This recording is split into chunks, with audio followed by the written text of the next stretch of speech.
Why do bad things seem to happen when we least expect it? You go to school, graduate, and work hard for your future, not knowing how short your life will actually be or whether someone in your life will take it away from you.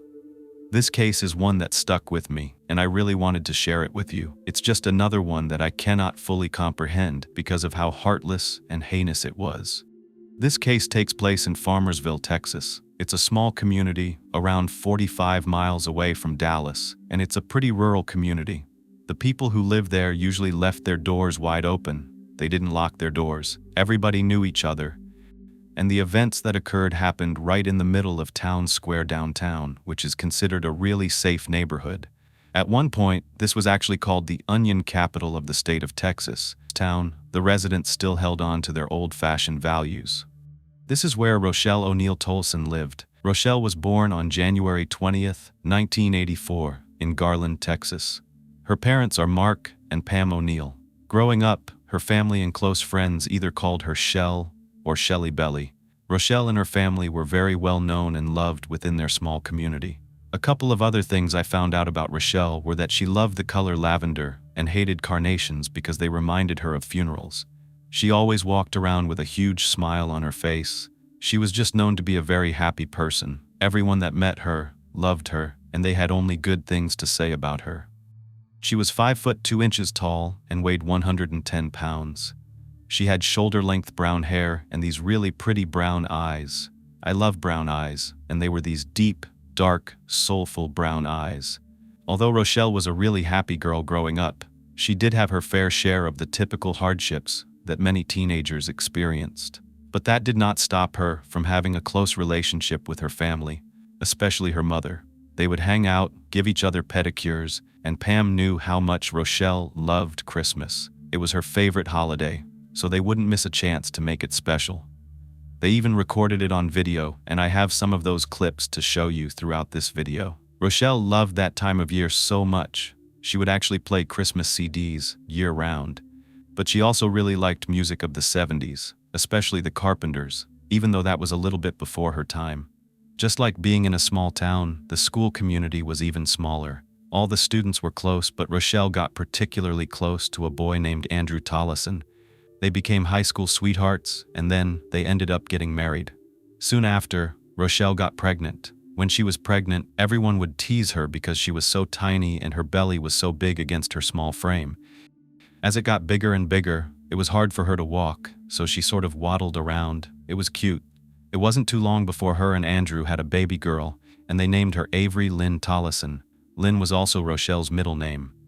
Rochelle and Andrew were practically children themselves. Rochelle even still enjoyed playing with Barbie dolls, dressing them up in cute outfits, and giving them hairstyles to match. Being so young, married with a newborn, without that much life experience or relationship experience, made things really difficult, to say the least. At first, things were great. You're truly in that honeymoon phase. They loved each other so much, having grown up together. That love was truly never going to fade. But what usually does is the patience, the butterflies, and then couples start to resent one another. We can't know for sure exactly what transpired, but when Avery was around 5 months old in 2004, things really started to fall apart for the Tollisons. Rochelle was only 20. It seemed like she may have wanted more out of her life, and she talked about the possibility of going to college to pursue a career in teaching. At the time, some of Rochelle's hobbies consisted of scrapbooking and putting together a beautiful baby book of all the memories of her, Avery, and Andrew, so that Avery could cherish it when she got older. Avery was her life. She was completely dedicated to her. She loved her more than anything, and she would have sacrificed so much for her. The one thing she wasn't 100% willing to compromise on was the relationship with Avery's father. For now, anyway. Rochelle confided in her mother about wanting a divorce. She just wasn't happy anymore. She needed to move on. But Andrew didn't want any of that. He wanted to be a family together, all together, with Rochelle and Avery. They were separated until they could figure out what to do next. Meanwhile, Rochelle was living alone with 6-month-old Avery near the middle of town. They were surrounded by everyone they knew. It felt safe. It felt right. Rochelle had grown up there, and she intended to raise her daughter there as well. Andrew and Rochelle were estranged. The divorce was not easy. Andrew told Rochelle he was going to get full custody of Avery. Of course, Rochelle wasn't having it. She would fight to keep her daughter no matter what. Though she told her friends that things weren't that bad, they were just things that couples go through when they break up. It was still really difficult and really up in the air. We're going to jump to the night of Wednesday, March 17th, 2004, around 9 p.m. Rochelle and her mom, Pam, were running around. They were shopping and doing their errands, grabbing things for Avery at the grocery store like formula and diapers. They left and went to Pam's house, staying out for a little while. Rochelle wasn't feeling well. She started to complain that she had somewhat of what felt like a sinus headache. So her mom gave her some medicine for it, but then Rochelle just said, "I want to be home. I want to be in my own bed." So she left, and once she got home, she called Pam to let her know that they had arrived safely. It wasn't until the next morning that things became confusing and worrisome. It was around 7:30 a.m., a nice warm morning in the springtime, a beautiful day, a day that seemed normal, but it wasn't. Pam stopped by to say hello to Rochelle and Avery as part of her normal routine. When she pulled up in the driveway, she saw Rochelle's car there. She walked up to the door, and the first thing she noticed was a note taped to the screen. It was to Rochelle from her landlord, and that seemed a little bit unusual. But what's even more unusual was that the front door, just behind the screen, was wide open. Pam didn't hesitate. She went right inside and began to call out for Rochelle while making a beeline towards Rochelle's bedroom. Pam saw a pillow in the middle of the floor, right outside the bedroom and in front of the kitchen. That's definitely out of place. When she made it inside the door to Rochelle's bedroom, that's when she got her first shocking surprise. Something was out of place. Not something, someone. Avery, baby Avery, was just lying on the bed by herself, a 6-month-old just lying there with Rochelle nowhere in sight. Avery's diaper was soaked, she was cold and all alone. Something was definitely wrong. Pam's eyes started darting around the bedroom. She was taking in every detail, and it was a mess. Not just a mess from being lived in as a mother with a 6-month-old, a mess as though something had happened there. There were papers all over the floor.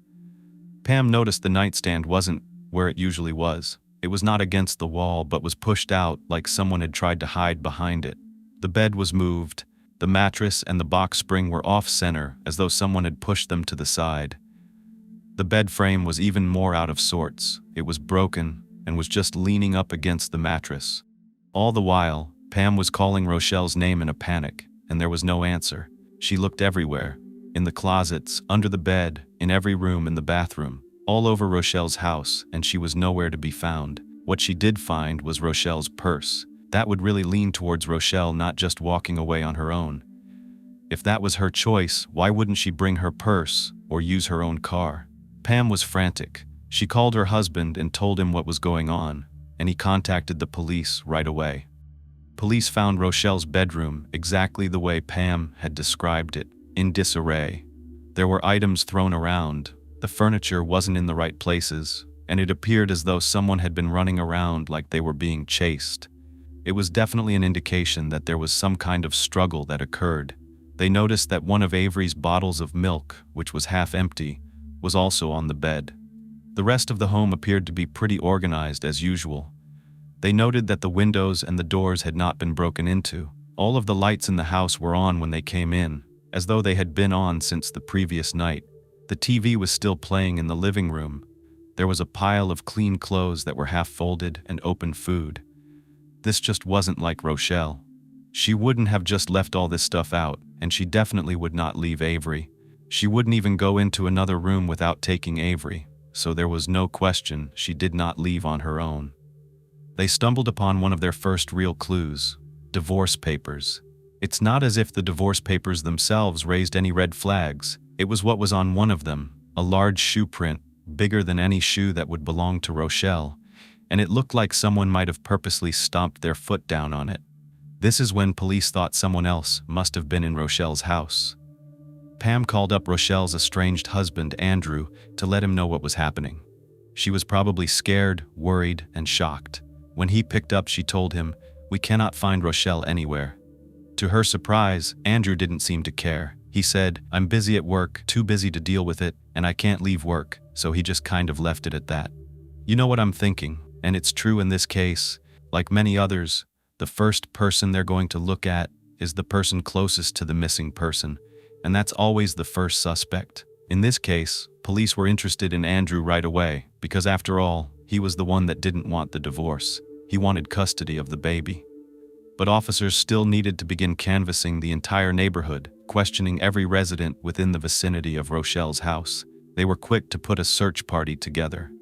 It was time to set up checkpoints, look into cars, and comb through backyards and fields. The entire town sprang into action. They had people on horseback, ATVs, and officers walking side by side in fields. The search party was huge. This extensive search went on for almost a week, and after 5 days, there was still no sign of Rochelle anywhere.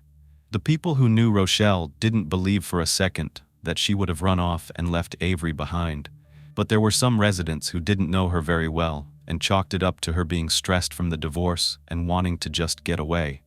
Maybe it was postpartum or mental health issues, which I don't blame them for actually thinking. But Rochelle's family knew that was completely impossible. The people who lived the closest to her thought there was no way this was a random situation. They thought it was definitely someone she knew that took her. Statistics point to the people being closest to you as the ones who are more likely to harm you, someone you know. That's exactly why the police still suspected that Andrew would have a motive. If you look at this Christmas video I'm about to play, you can tell that Rochelle has a bit of an attitude towards Andrew, and they were still trying to do their best. Many people close to the couple said they were definitely going through a lot of issues, and Andrew should definitely be their prime suspect. Police didn't really see anyone else who would have anything to gain by doing something to Rochelle, but Andrew could have things much easier if she was out of the way. It would make it more likely that he would get his daughter, and he could move on. They immediately brought him in for questioning, and they were not going easy on him. They were going hard, accusing him right away. "Did you have anything to do with her disappearance?"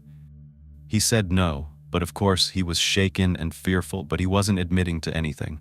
As a matter of fact, he told them, "Hey, you need to give me a lie detector test because I have nothing to do with this." The police weren't going to go there, but because Andrew had suggested it, and he wouldn't take no for an answer, and he wasn't going to leave the police station unless they took him away in handcuffs or gave him a polygraph, they administered the test. Before they did, they had already interviewed many of Andrew's friends who said he had a jealous side. After all, his relationship was falling apart. The process was a long one. They brought him into the interview room, and it seemed like they were there for an eternity. Again, they were not going easy on him, but they finally concluded the test, and then had to wait for the results to come back. Investigators did not know what to think because the results were inconclusive. They were more confused than ever, but since they had such a long interview, they did gather so much information that they were able to get a warrant. This way, they could possibly rule him out by looking through his home and his car to find out whether there was anything left behind that could point to him being connected to her disappearance. Now, the case was everywhere. It spread over the news, it was in the newspapers, and more people were showing up to help with the search. Thousands of people were coming together all over Texas and even further. They really wanted to look for this young mom. I think it really hit home for many people. The police didn't really know whether this was a case of a missing person who had been taken, or a woman who might have had something going on, some other plans, or even more sinister. But their job was to find out. These search parties went on 24 hours a day all week, turning up nothing. Her family was just holding on to the possibility that they were going to find her. After the polygraph, Andrew just fell off the face of the earth. He wouldn't talk to anyone. He was completely distant and didn't seem interested in what was going on. Besides, he had given the police an alibi. Everybody handles these situations in a different way. It would make sense that he was distraught over the fact that the mother of his daughter is missing, a woman that he's loved and grew up with. But they still had their suspicions, even though he gave them an alibi because she was last seen the night before, around 10:30 p.m., at her mom's house, leaving to go back home. She had called her mom to let her know she actually got home. It seems like the disappearance had to have happened between the time she talked to her mother and the next morning when her mom came over. That's not that many hours. We're estimating 10:30 p.m. to 7:30 a.m. Andrew told police, "I couldn't have had anything to do with it because I was in Blue Ridge attending a party." He said he was there all night long, getting totally obliterated, taking his mind off everything that was happening in the relationship, and that his friends drove him home. He got to his house around midnight that night. He says, "I never left the house, and the next morning I went to work." And he did go to work. They knew that was true. His work confirmed that. The problem is, there's no way to corroborate his whereabouts when he was home alone. If no one's there, how is that evidence that you were? This still gives someone 6 or 7 hours to go over to Rochelle's and take her, and there was no forced entry, so he could have easily gotten in. They still could not rule him out as a suspect. Now they had to find out who was at this party. They needed to contact them so they could confirm his alibi. After they interviewed as many people as they could find, his alibi turned out to be not exactly 100% solid. However, his family was home, and they did confirm he came into the house. There was still a gap of time where anything could have happened. They could have seen him when he got home, but then he could have left, and they could have been sleeping, and no one would have noticed. It wasn't a good thing that he was completely intoxicated, because it was to the point where people were saying he couldn't even think straight. It had been 6 whole days since Rochelle had gone missing, and this is when the case took a turn, definitely not in the right direction. A man named James Powell was in an area called Brushy Creek near a creek bed, and he was walking along this little trail near the creek looking for arrowheads to collect. That's when something caught his eye. When we see something that doesn't look right, our brain does try to connect the pieces and put together this puzzle of possibility. What could it be? But we know when something is more than just an item. As he got closer, he saw what he thought looked like feet sticking out under some bushes. Of course, no one wants to, but he moved closer and closer, and when he did, he was just within a few steps of what he thought was a human. He followed the foot to a leg, and then he realized he was looking at human remains.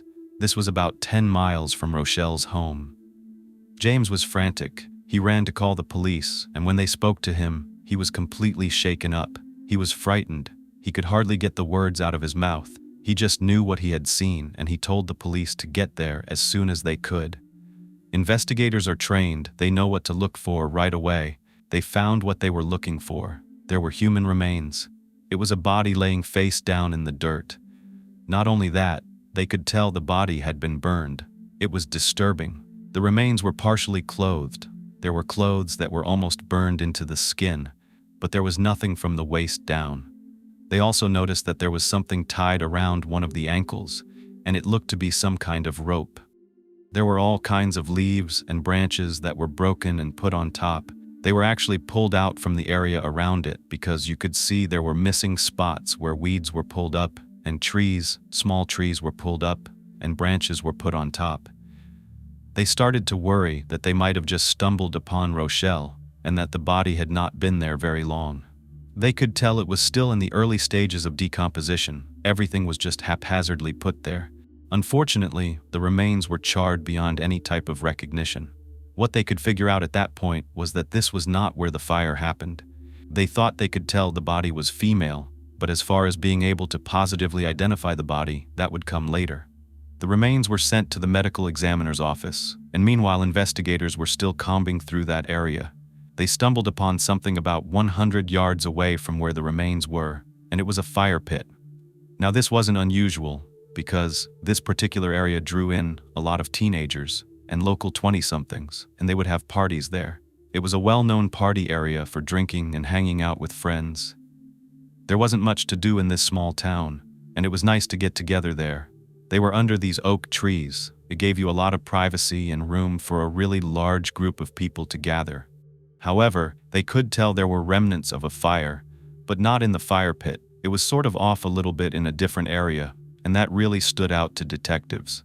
Now they wanted to understand, why wouldn't the fire be in the center of the pit like usual? They started going back and forth between where the remains were found and this other fire. They realized there was a path through the dirt between those two areas that looked like something had been dragged. They put 2 and 2 together and figured out that the rope was probably around the ankle to be able to easily drag the remains. Of course, they couldn't keep this quiet for long, but they wanted to at least get the chance to make sure they could positively identify the remains before Rochelle's family heard about anything. That didn't go as planned. Pam's brother was notified by a news station, Channel 4, that they found something out in the creek area. He ran right over. He doesn't hesitate. He's not supposed to be there, but he had to know more. Even though they haven't identified the remains, the family just feared the worst, because this was happening around the same time Rochelle disappeared. It hadn't been there that long.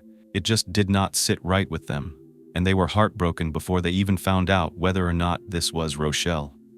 Sometimes you just know, and her family felt like they just knew what the outcome was going to be. They still hung on to hope. They really didn't have to wait that long though, because they were quickly able to identify the remains through dental records, and sadly, and unfortunately, it turned out that these charred remains belonged to Rochelle. The hardest thing that the officers had to do at this point was to let the family of this 20-year-old beautiful girl know that they found their daughter in the worst way possible. When someone is found deceased, yes, it's so hard that the officers have to notify the family. But usually, or typically, the family gets to identify their loved one. They get to see their loved one. Just the fact that the condition of the body was not in the position to allow for that made me so upset.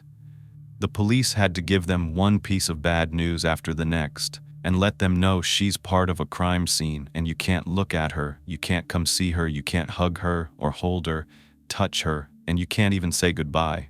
How they found out that this crime seemed to be motivated by sex was before she was deceased. Someone had forced themselves upon her, and there was direct evidence of that. This was not consensual because of what they found and the damage. Most of her hair had been burned. Her clothes were charred in a way where they were sticking to her. There was that orange rope around her right ankle. And then they found 2 grommets from a tarp lying on the back of her left leg and under her head. There was a tarp they found nearby which was also burnt, and they found several pieces of it like it had torn when it was being pulled throughout the path. And this is just, I guess I don't even have to mention what they found at the fire pit because there's no other place that this could have happened.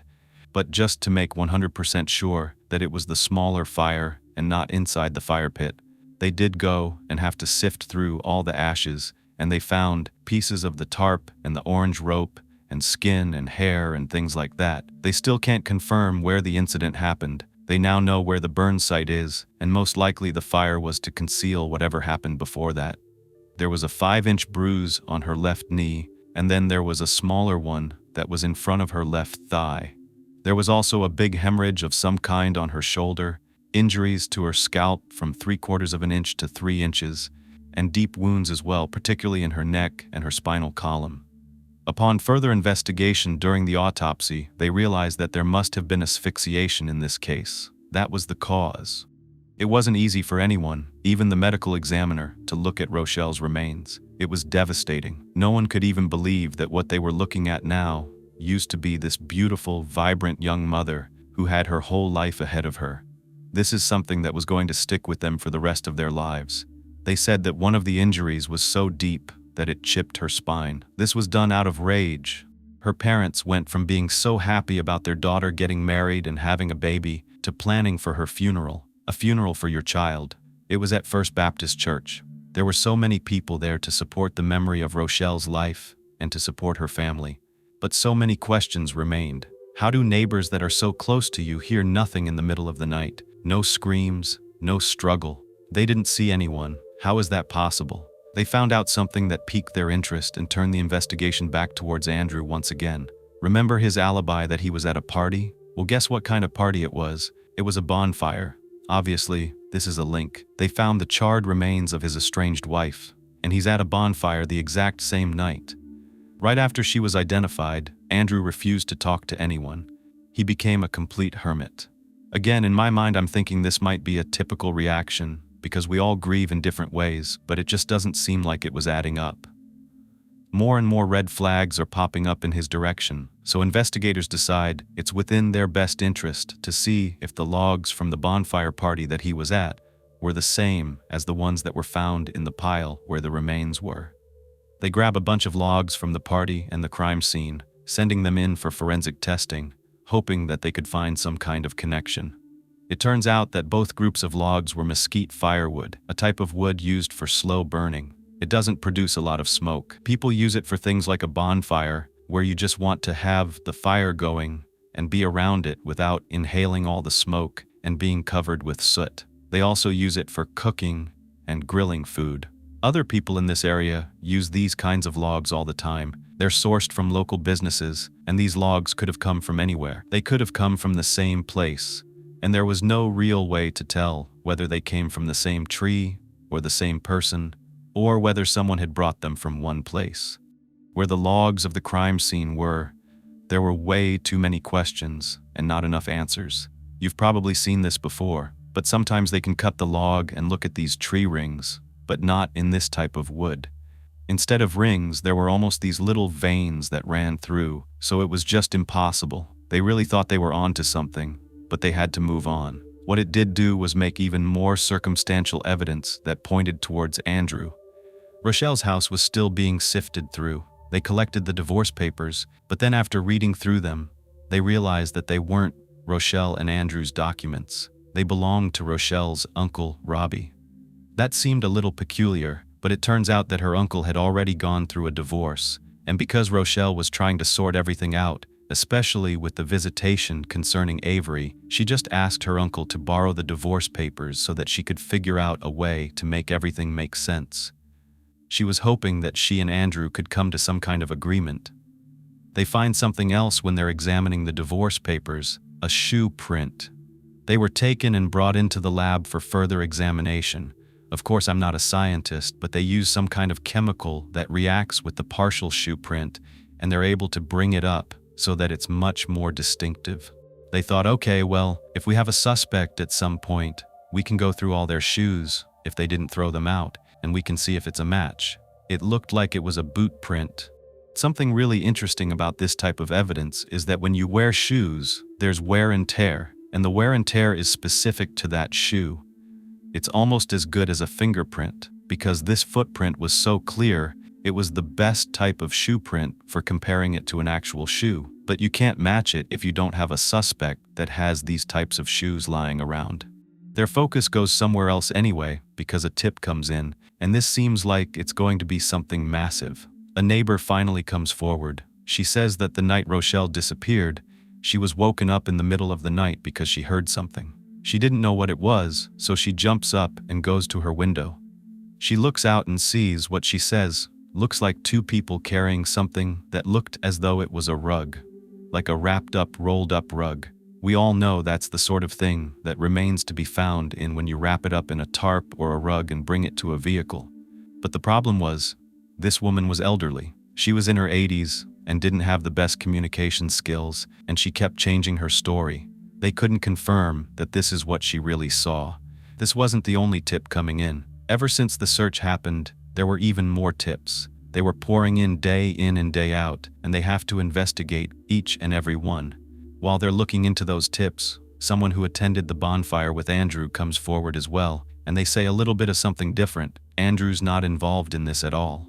They told police that someone brought that mesquite firewood to the fire pit, and it wasn't Andrew, it was someone else. It was 21-year-old Moises Mendoza. Moises was from the exact same area and knew everybody. He was friends with Andrew and Rochelle. They went to school together, dating back to their childhood in kindergarten. He worked as a repairman in the air conditioning business and was known to hang out with both Andrew and Rochelle. They would always see each other at these bonfire parties and other places around town. Just because someone brought wood to a bonfire where a party is going on doesn't mean that someone else didn't take the wood, bring it somewhere else, and have a devious and horrific intention to harm Rochelle. But they still have to look into each and every clue. They start asking around, was Rochelle involved with Moises? Had they ever dated? What was going on? What was their connection? What was their relationship like? Everyone they talked to said they were just friends. They go way back, but there was no romantic relationship. However, a few people said Moises was heavily intoxicated, just like the story with Andrew.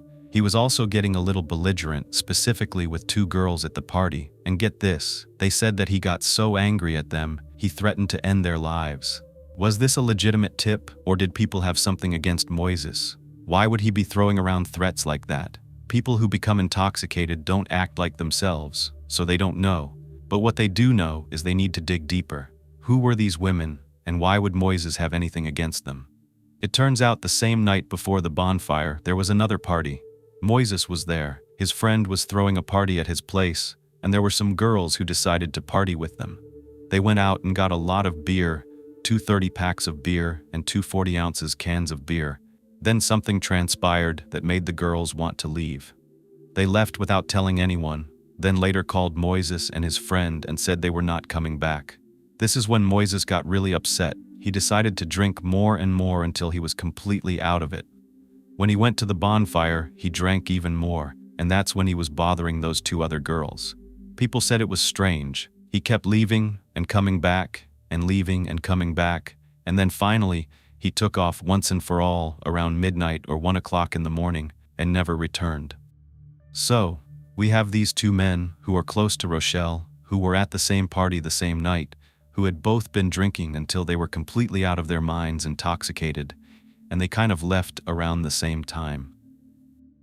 As the police were letting the community know that they needed more information about Moises, that's when Rochelle's best friend comes forward. Her name is Megan Kennedy. She says there was actually another party, but this was the Friday before anything happened to Rochelle. This party was at Rochelle's house. There were about 15 people in attendance, and Moises was one of them. Megan says they were talking, they were carrying on, they looked like they were having a great time, getting along really well. And you know how friends are. They'll pull you aside later and say, "Hey, what's going on? Is something going on between you and Moises?" And Rochelle said she wasn't interested in him like that. They were just friends. She didn't like him that way. Well, the fact that Megan comes forward made her boyfriend come forward, and he has even more information. His name is Tim Holland. On Saturday, before Rochelle disappeared, it turns out that Tim went over to Rochelle's house. This is the day after Rochelle's party, and guess who's with him? He's with Moises and one other friend, Cody. The reason they're there is because Cody was in a band. He was providing the music on the night of Rochelle's party, and he left all of his instruments behind. They went to Rochelle's house, they knocked on the door and nobody answered. They went around, and none of the doors were unlocked.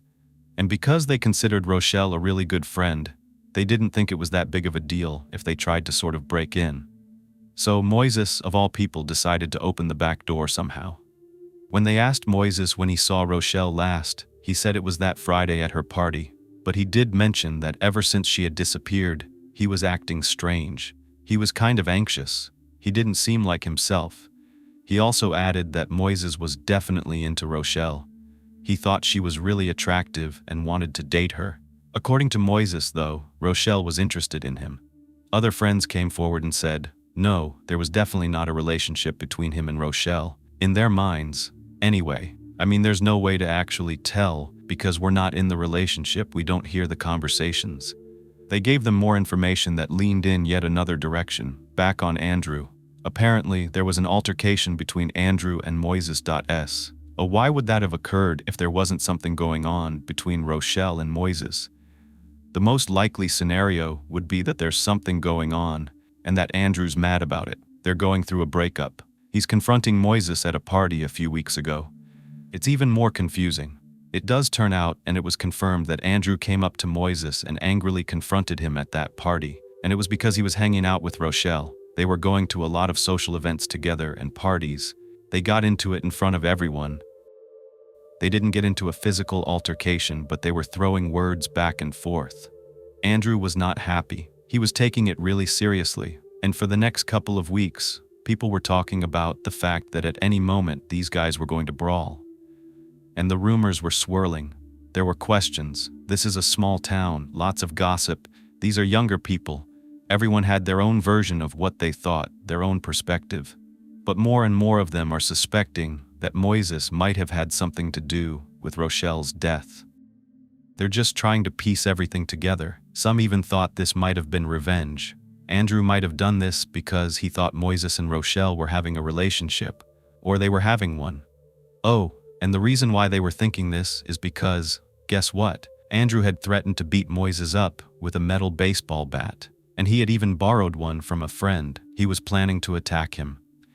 And as you can probably imagine, and you might be thinking the same thing, this just leaves so many more questions. Because, could it be the other way around? Could Moises have wanted to be with Rochelle, and Andrew was standing in the way? Maybe Rochelle didn't want to get involved because of Andrew. And so he took his anger out on Rochelle that night when he was intoxicated. You know, these love triangles, they cause a lot of drama, and they sometimes lead to these things. There were so many theories going around.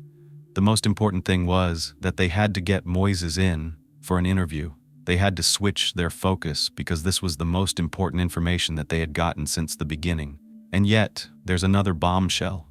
Someone else comes forward. Her name is Stacy Garcia, and she's a good friend of Moises. She confirms that he liked Rochelle a lot. They'd known each other for a long time, and he always had his eye on her, but they were just friends. They did start getting together recently when he found out that she had finally separated from Andrew. He was just kind of trying to make his move, shoot his shot, so he began asking her out. Stacy says he wasn't getting the answer he wanted, and he wasn't stopping. Every time he got the chance, he would flirt with her and ask her out again and again. Now Stacy wants to help with the investigation, but she's acting really scared. She says that she does have some really important information to tell the police, but there has to be a way that they can promise her she's going to be protected. That's kind of a big deal. She relays to police that she knows what he's capable of, and she's fearful for her life, so their ears perk up. They want to know what's going on. Eventually, when they tell her that everything's going to be fine, nothing's going to happen to her, she won't get hurt, she lets them know that Moises had called her, and this was just the other day. He says he wants to go on a drive, so he picks her up, and they start to drive and talk. That's when she starts giving police some information that only the perpetrator would have known. She's a credible witness. She was definitely onto something and they needed to know more. And they find out that Moises has an extensive criminal record. Not only that, it has to do with crimes carried out against women, also some robberies where he was armed and aggravated. These women that were involved in these crimes were the same age as Rochelle. They were a lot like Rochelle. They fit the profile. Now they're going back and thinking about those girls at the party that were threatened by him, and everything is sort of coming together to make it look like he is their prime suspect. They tried to retrace the path that Moises may have taken the night of the bonfire, and they realized that when he left, he would have had to drive right in front of Rochelle's house. And as a matter of fact, the fact that he had opened up Rochelle's door just a week before made him think he might have done it again on his way home. They had to lock down a way to interview Moises, and then they get another break in the case. Remember those pieces of wood that they sent to the lab, but there really wasn't a way to do anything with them? Well, there was a doctor at the Oak Ridge National Laboratory in Oak Ridge, Tennessee, and he had come up with this new technology that could possibly give you results that would link wood together again. I'm not a scientist. I don't know how this works, but they put a laser that goes into the wood and it somehow breaks down the chemical components. The point is, when you sample the surface of the wood, you can figure out what kind of chemicals it's made of. It's really interesting. This was the first time that this forensic test was being used in a criminal case. However, it's scientific in its precise technology. And what they found is the most common chemicals that were usually in samples. They were normal: hydrogen, nitrogen, oxygen, carbon, things that are typically found except for one element, and that was titanium. Titanium did not naturally occur in this kind of wood, so now they're thinking the only way that this wood would have titanium in it is if it was around an industrial area, because titanium pollutes groundwater, and then the tree grows in that area and it accumulates the titanium within its chemical makeup. They test all the wood, the ones from the party and the ones from the crime scene, and they match. They all have the exact same level of titanium. So these sets of wood came from the exact same place. They were a 99.99% match. Not only that, they came from the same population of trees, if not the exact same tree. So what does this mean?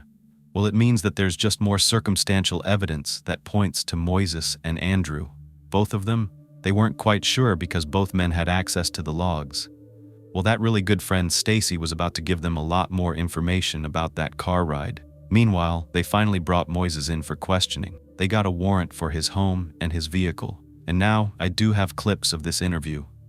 Remember, at the same time, police are at his house, they're in his car or his truck, and guess what they find? Blood on the tailgate and in the bed of his truck. So of course they take samples and send them back to the lab. Investigators are now going hard with the questioning.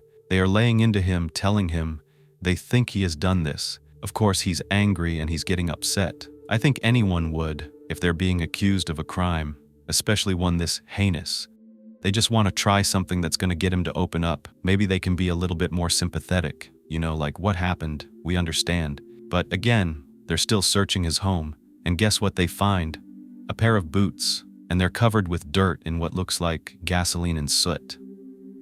This is getting more and more convincing that he's the one that had something to do with this. They bring the shoes back to the lab right away, without even doing a thorough test. Just by looking at the pair of boots, they can tell that the soles of the shoes match what the print looks like. They're the same size, the same design, and guess what? They have some of the same markings. But now they have to check for something else, the accidental characteristics. Some of us walk on the road, some of us walk on the sidewalk, some of us wear them in the car. There's just all these different chances for them to be damaged in a specific way. When you're taking them and putting ink on them, and putting them on a piece of paper and testing it against the print, you're going to see those undeniable characteristics. There's no other way that they're not a match if these characteristics exist in both. And guess what? Well, you could have guessed it. Of course you could have. They were a match. These shoes came from Moises's house. They're a match on the papers. You know he was there. They're still only finding circumstantial evidence. They have not actually found something that connects him 100%. But they didn't stop there. They found some jeans in the house, and they were bloodstained. So they went ahead and tested those, and guess what? They found it matched Rochelle's DNA. I mean, it's over for Moises right there. There's so much evidence piling up. And what does this mean? There's still some theories that maybe it could have been both Andrew and Moises. At this point, investigators are about to confront him with everything they have because now it's not circumstantial, it's forensic evidence. We have her blood on her pants. They could even smell an accelerant in his house, gasoline or something similar to it, and they just knew he had to have done this. But they needed him to confess, and more importantly, they want to know how, and they want to know why. So they keep pressing him, and pressing him, and pressing him. Meanwhile, they're getting Stacy to open up. Remember, she was the one that was driving with him, and she said something. She says he told me it was him. She said that Moises told her, I have something to tell you and you're going to be mad at me. And then he says, Stacy, I did it. It was me. He said he took her by the neck and took the life out of her and then hid her behind his own home. He said that he picked her up from her house. Avery had fallen asleep and that she went on her own volition, leaving her baby asleep alone. Okay, but remember, the room was in disarray. That was not a scene where someone just walked out by themselves and wanted to go hang out with some guy that they were interested in. That's all that Stacy would tell them. And when they tried to contact her for more, she wouldn't answer. And this is getting really intense. She probably knows if he did this to Rochelle, he could do it to her. But after pressing him and pressing him, he confesses. He finally admits that he did it. He tells them that he can tell them anything that they want to know. They knew what happened. They had that information. They were armed with the evidence and everything pointing toward him. He said he woke up the next day and he thought, am I in a dream? And then he realized, oh yeah, I did this. He confesses to taking Rochelle's life and then setting her on fire so that he could hide the evidence, so that he could hide his fingerprints. And investigators are right that rope was used to drag her. He literally tells them that he will take them to where it happened, but that he wants a bulletproof vest when he goes to the crime scene. Really? He doesn't want to die? He doesn't want to die, but he's willing to take the life of someone else? But he's concerned that someone's going to harm him? Oh, they arrested him. He's in custody, and when he's going to show them the crime scene and he's handcuffed and shackled and wearing a bulletproof vest, he seems excited. He says he didn't use gasoline, he used lighter fluid. He's telling them everything and just talking fast. It's almost like he's on some kind of high, the high of excitement, the exhilaration that he did this. How could anyone act like that? He said that he buried the lighter fluid and the matches because he had taken them from his home. He says that after he went to the party, he drove home, and as he was passing her house, he sees that she has a light on. Because, she had gotten home and she had a sinus headache, and she was doing laundry, eating a snack, baby was probably going to bed. He did use that back door like he had done before. He says he let himself in, but when he got there, she was fine with him being there. She's just in the kitchen in shorts and a little t-shirt. He says that they just went to go grab some cigarettes. She was just in the kitchen, and she wanted cigarettes. But the police don't think that adds up, because when they went to her home, they found a pack of cigarettes at her house. It wasn't as though she didn't already have cigarettes. They know she never came back. So did she really need to go out for more? They know the house was a mess and that this was not voluntary. He says they started driving, and for whatever reason, something happened. He doesn't know why, but he grabbed her by the throat, and the next thing he knew, she was unconscious. He doesn't explain why he does this. He says he doesn't even know. And his other excuse was, he was drunk. But not all people that get drunk carry out this kind of crime. It just horrifies me to know that he's able to tell this story, just nonchalantly tell this story that he's describing the last moments of somebody's life, like he's talking about eating breakfast. He tells police, "Oh, my hands are sore." He's like rubbing his thumb and his hands. They're so sore from all the work that he had to do. Really? Who cares? But this really got to me because she's not even deceased. She's alive, she's unconscious, but she is alive. And what does he do? He goes to the back of his house, and there's a big field there. She comes to, and apparently he doesn't want her to know that it's him, so he covers her face with a ski mask, and he does it again and again. He takes his hands on her neck, the same thing over and over, and it's just really disgusting to me.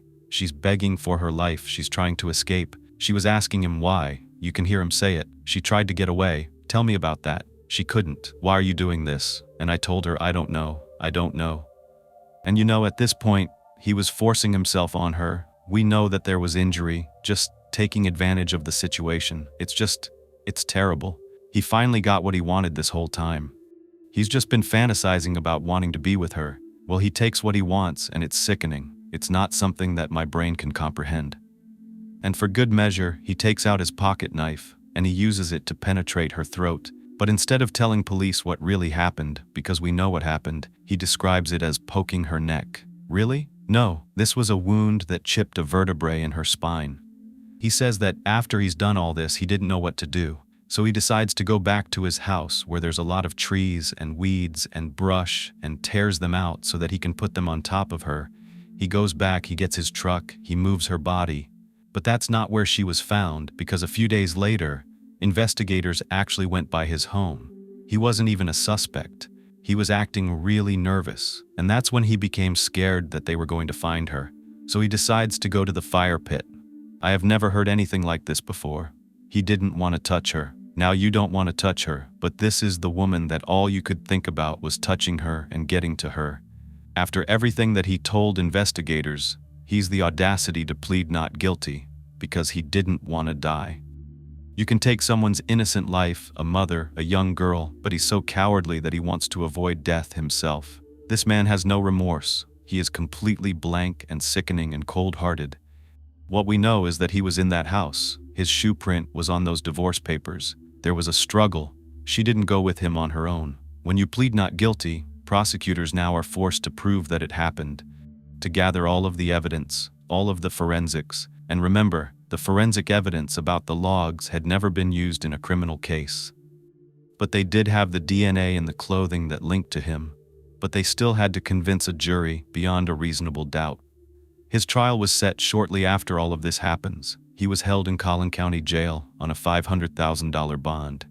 When everyone found out it was Moises, they were in shock. It was so brutal, and friends and family that knew Rochelle and knew Moises couldn't believe that someone you had known all that time could just turn around and do something like this. When a neighbor that lived next to Moises found out what he did, she said that she had such kind things to say about his family, but not about him. He wasn't a good boy, and he never was. It turns out he'd attacked his own sister in the yard of their home. And of course, the sister, she didn't go through with the trial because of that. It was never put on his record. He had already been facing 3 first-degree felony indictments for a connection to a series of robberies. And at the time that this was happening, apparently he had a tracking device on his ankle. I don't know how these people seem to slip through the system. I just don't get it. A guy named Roy Levins that remembered Moises from him cutting his grass around the neighborhood said that he was polite and hardworking and his dad worked in a church. They just had such a hard time piecing this together and realizing that this actually happened. Andrew was completely beside himself. He acted the way he did because he just lost the love of his life. He said he would always continue to love her and that he would always be there for Avery in any way that he possibly could. And then, he truly loves her with all of his heart, and he'll always remember her and make sure that Avery would never forget her mother. Even though she was never going to be around anymore, Andrew's mother and Michelle's family really wanted Avery to have a beautiful life. They never wanted her to forget her mom. They said they would give her the baby book and that they would always show her pictures and videos so she would never forget her mother. There were some letters that were found, some letters that were written to his parents, and I want to tell you about them. But first, I want to give you some happy news before I go into that. Avery is being raised by Rochelle's parents, and they're so grateful to everyone that helped with the search. They're grateful to the forensic technicians, the investigators, and their community. They're also so grateful that this man is going to be put to death for his horrendous crime. While I was looking through all of the websites, I found an anonymous post on a website called truecrimefanclub.com. Anonymous says on October 18th, 2021, so this wasn't that long ago. I'm actually a very close friend of Avery's. Her family is and always will keep their promise of keeping Rochelle's memory alive for Avery. I never had any interest in learning more about her mom's death until now. Avery is the spitting image of her mother, a wonderful and thoughtful girl with dreams similar to her mom's. I wish I could have known Rochelle. She was a great mother. Her old letters give Avery advice as well. Pam is like a second mother to me. I can't even imagine how hard it is. Their family is amazing, and I wouldn't ask anyone for a better friend than Avery. But I feel like other people should know that their family and Rochelle's family are still thriving and amazing people. Now this is the part one hope you stayed for, because this is something else I found and it's very interesting. 2 days after he was arrested, he wrote that letter to his parents, and it said, "I don't know what happened to me. At that moment, I turned into the devil." And there was a lot of confessions in the letter, and I guess you can see why it is so easy, even if there wasn't enough evidence in this case for the jury to convict him.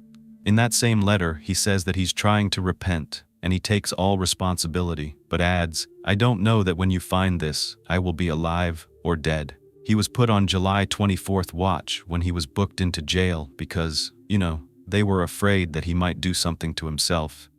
His mom admits that she noticed Moises was getting more and more angry the last couple of years. She says, "I believe that Moises has psychological problems with his anger. Last year his anger increased. Moises would become angry at himself and told me that he wanted to die." Well, then you could have made a different choice, couldn't you? Instead, you took someone else's life. You're still alive. Oh, and he was begging for pen pals.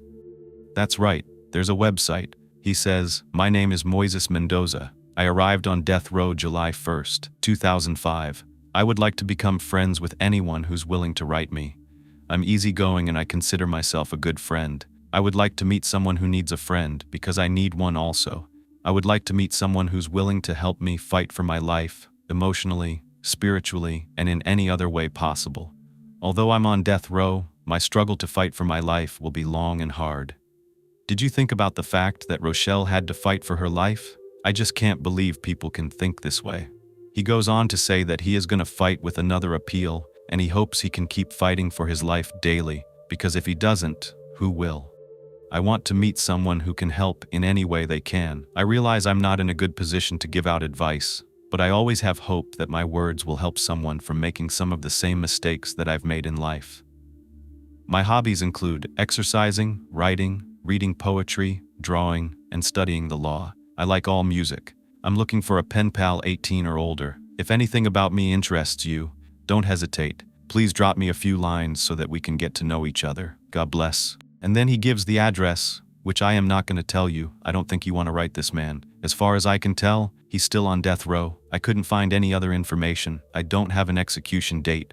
It's completely devastating. And what I want to leave you with is, we don't know how long we have. And I know that sounds morbid, and I know it sounds depressing, but we don't know what day will be our last.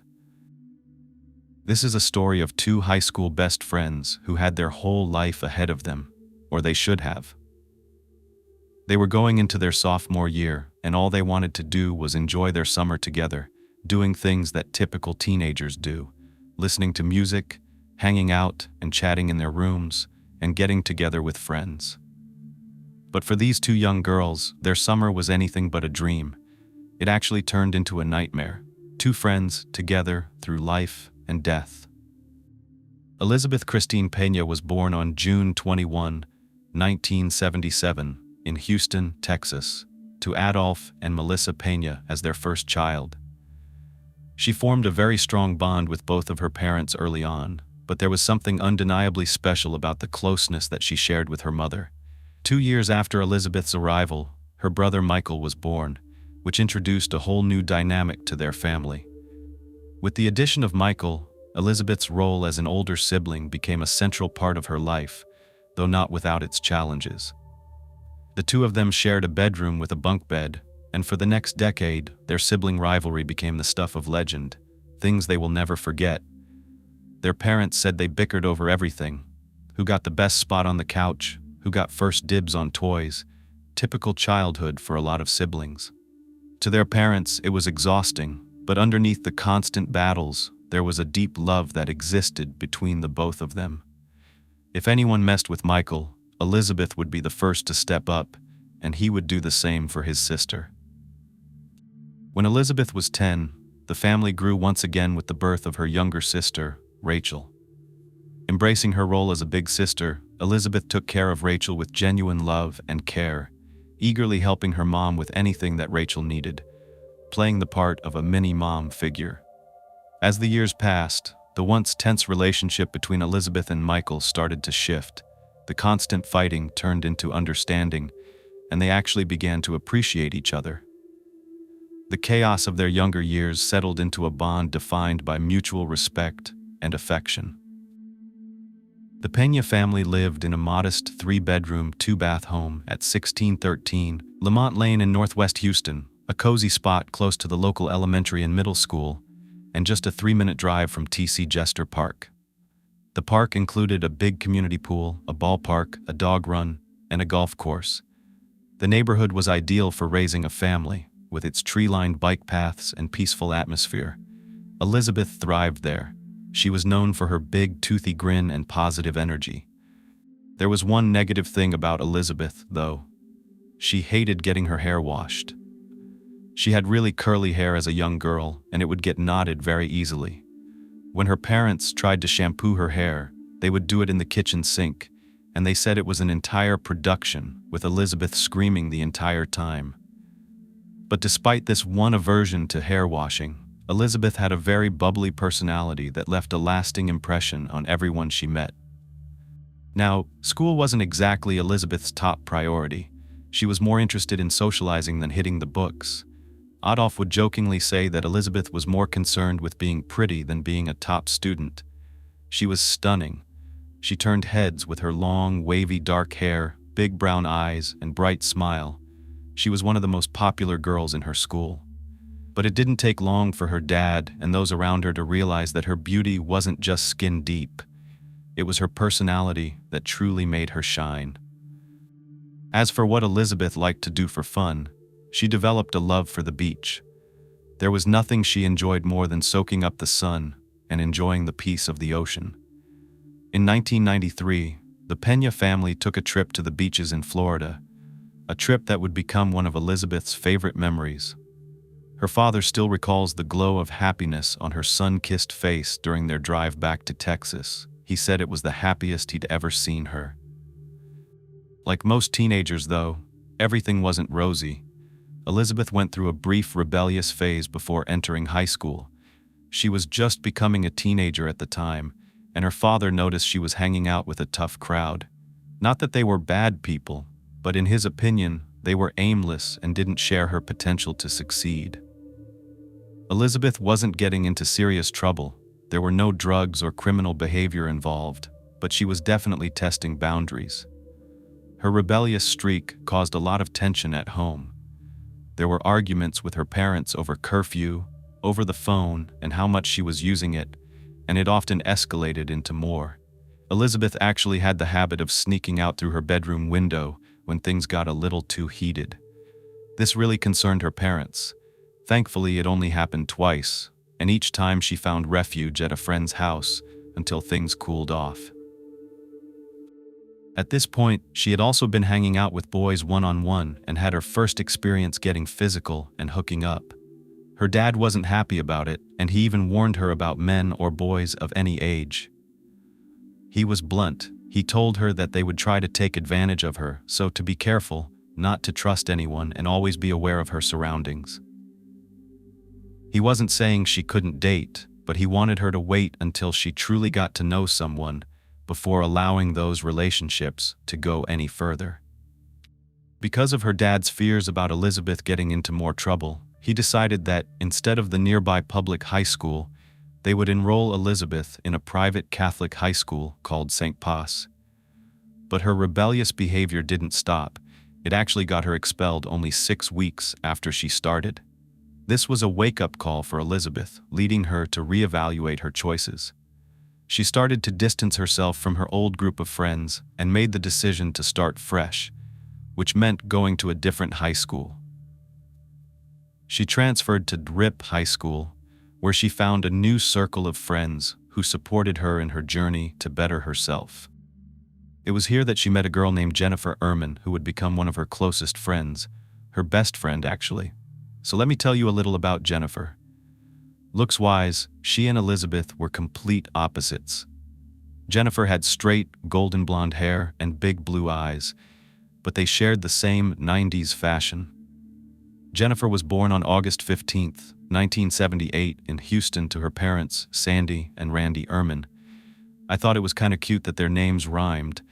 Jennifer was their only child, and her arrival was nothing short of miraculous. After years of trying to have a baby, Sandy became pregnant with Jennifer at 35, which was not something they ever thought would happen. If you don't know, 35 is considered a geriatric pregnancy. I know, but it is, and this made Jennifer their treasured miracle baby.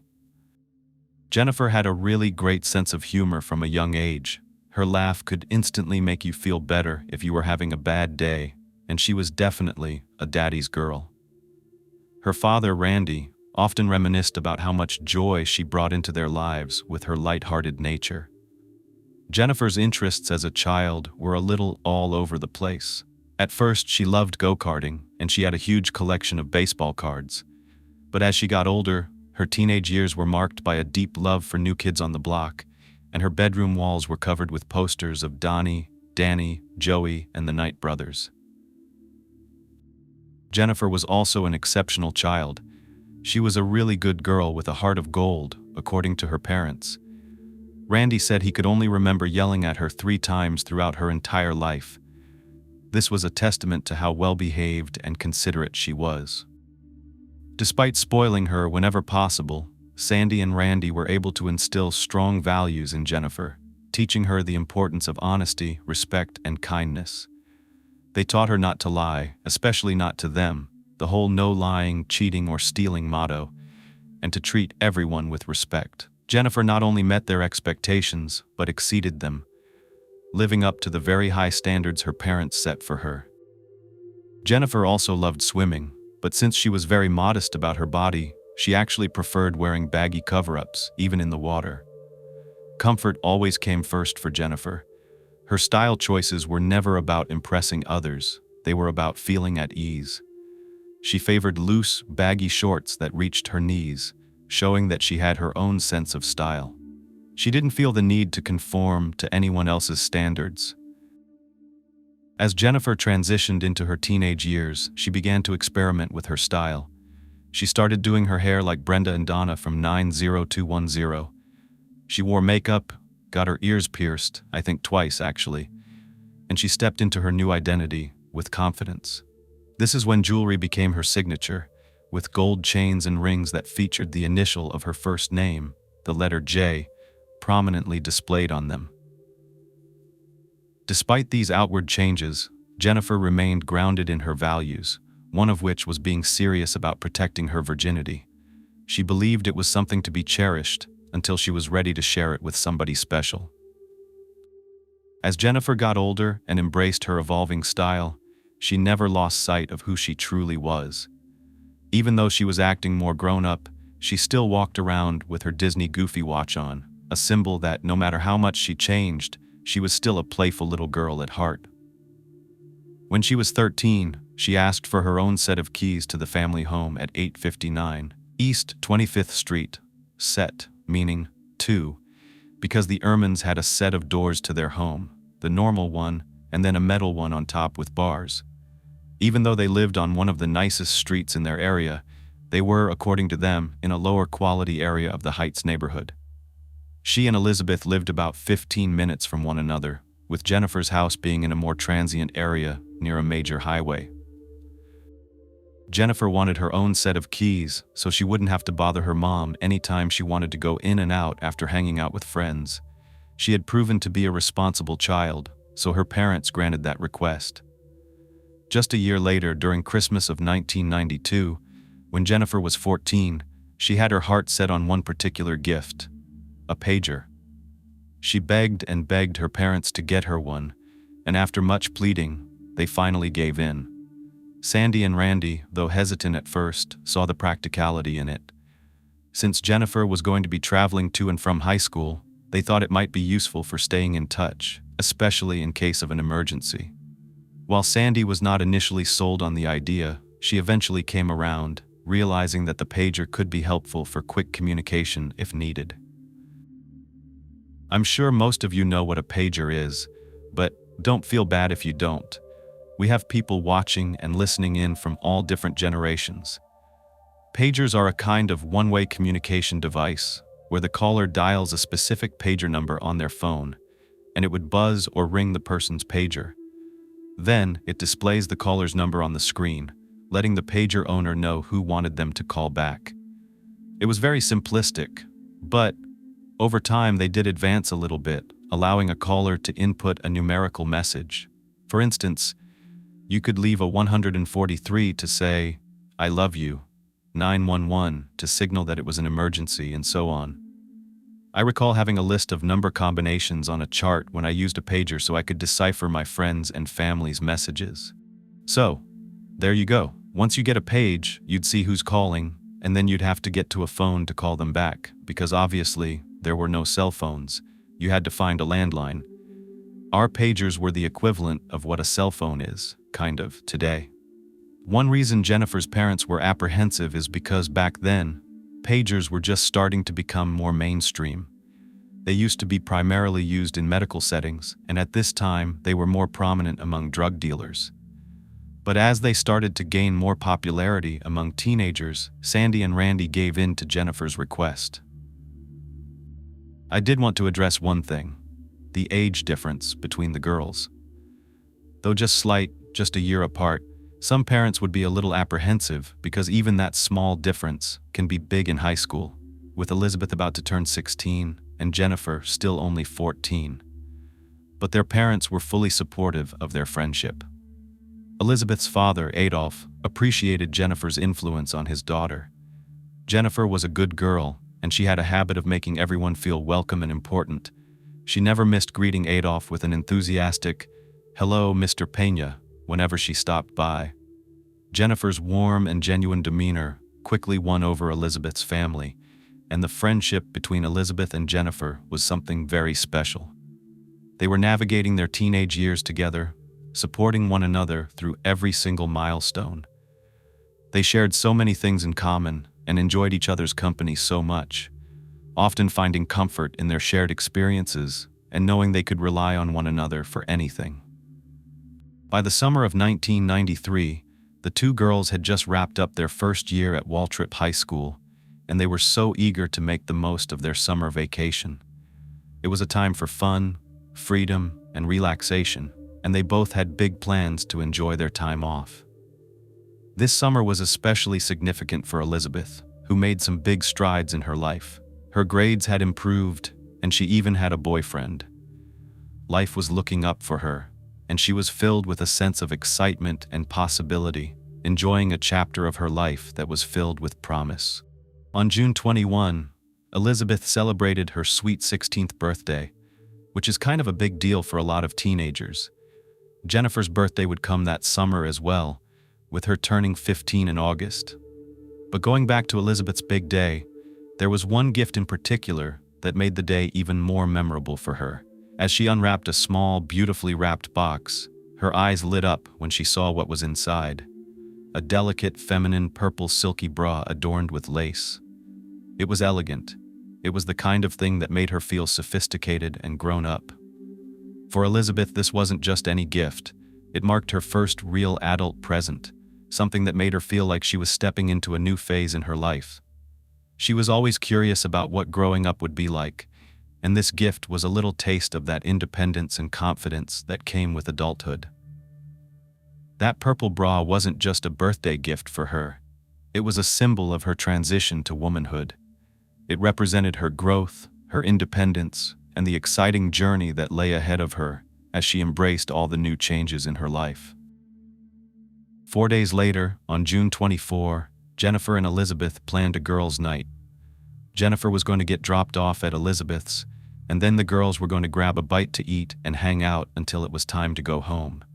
For Jennifer, her curfew was midnight sharp, no later, and she never missed it. She was very responsible, got straight A's in school, and she'd never gotten into any trouble before. Her parents trusted her. They knew she had her pager and cash in case she needed anything. Parents weren't as accessible back then. They weren't just a phone call away unless you could find a landline to call them back on. But Jennifer did chores every week and got a $35 allowance on Thursdays and Sundays to spend as she wished. Plus, her mom would always give her an extra $10 bill whenever she went out, just in case of an emergency. That $10 bill would always go in her pants pocket, and her money would go into her purse with her pager. Back then, they utilized taxi cabs to get around if a parent wasn't available to drive them. As I said, the girls only lived about 15 minutes away from each other, 4.5 miles apart. That evening, around 4 p.m., Sandy went into Jennifer's room to say goodbye to her before she went to the supermarket. Jennifer was looking in the mirror, brushing her golden hair, and she told her that her father would drive her to Elizabeth's house. Jennifer said, "Okay, Mom," and Sandy told her, "I love you, honey," and Jennifer said, "I love you too, Mom." That evening, around 5 p.m., Randy drove Jennifer over to Elizabeth's house on Lamonte Lane. She used to kiss her dad goodbye, but she'd recently grown out of that habit, so instead her dad just said, "Be home by midnight," as she exited the car, and she said, "I will, Dad, I love you," and he responded with, "I love you too, honey," and drove away. By 5:30, the girls decided to walk to a nearby Mexican restaurant to get some tacos. They got them to go and were walking back to Elizabeth's when they heard a car slowly driving close behind them. They were a little weirded out at first, and then they heard a man's voice. He said, "Hey, what are two cute girls like you doing walking down the street alone?" Now, this would have startled them if they hadn't recognized the voice. It was Elizabeth's dad, Adolf, just teasing them on his drive home from work. Elizabeth shouted at him, saying, "Dad, leave us alone. We'll see you later." And they waved at him, just laughing and carrying on as he drove away. Later that night, around 8 p.m., Elizabeth's mom, Melissa, drove her daughter and her best friend, Jennifer, to meet up with their friend Gina at the Silver Creek apartment complex on 34th Street, which was only a 5-minute drive away from TC Jester Park. The plan was simple: have fun and be back by 11 p.m. so that Jennifer could make it back to her house by her midnight curfew. When the girls got out of Melissa's car, Jennifer, as she usually did, turned around and said, "Thanks, Miss Pina.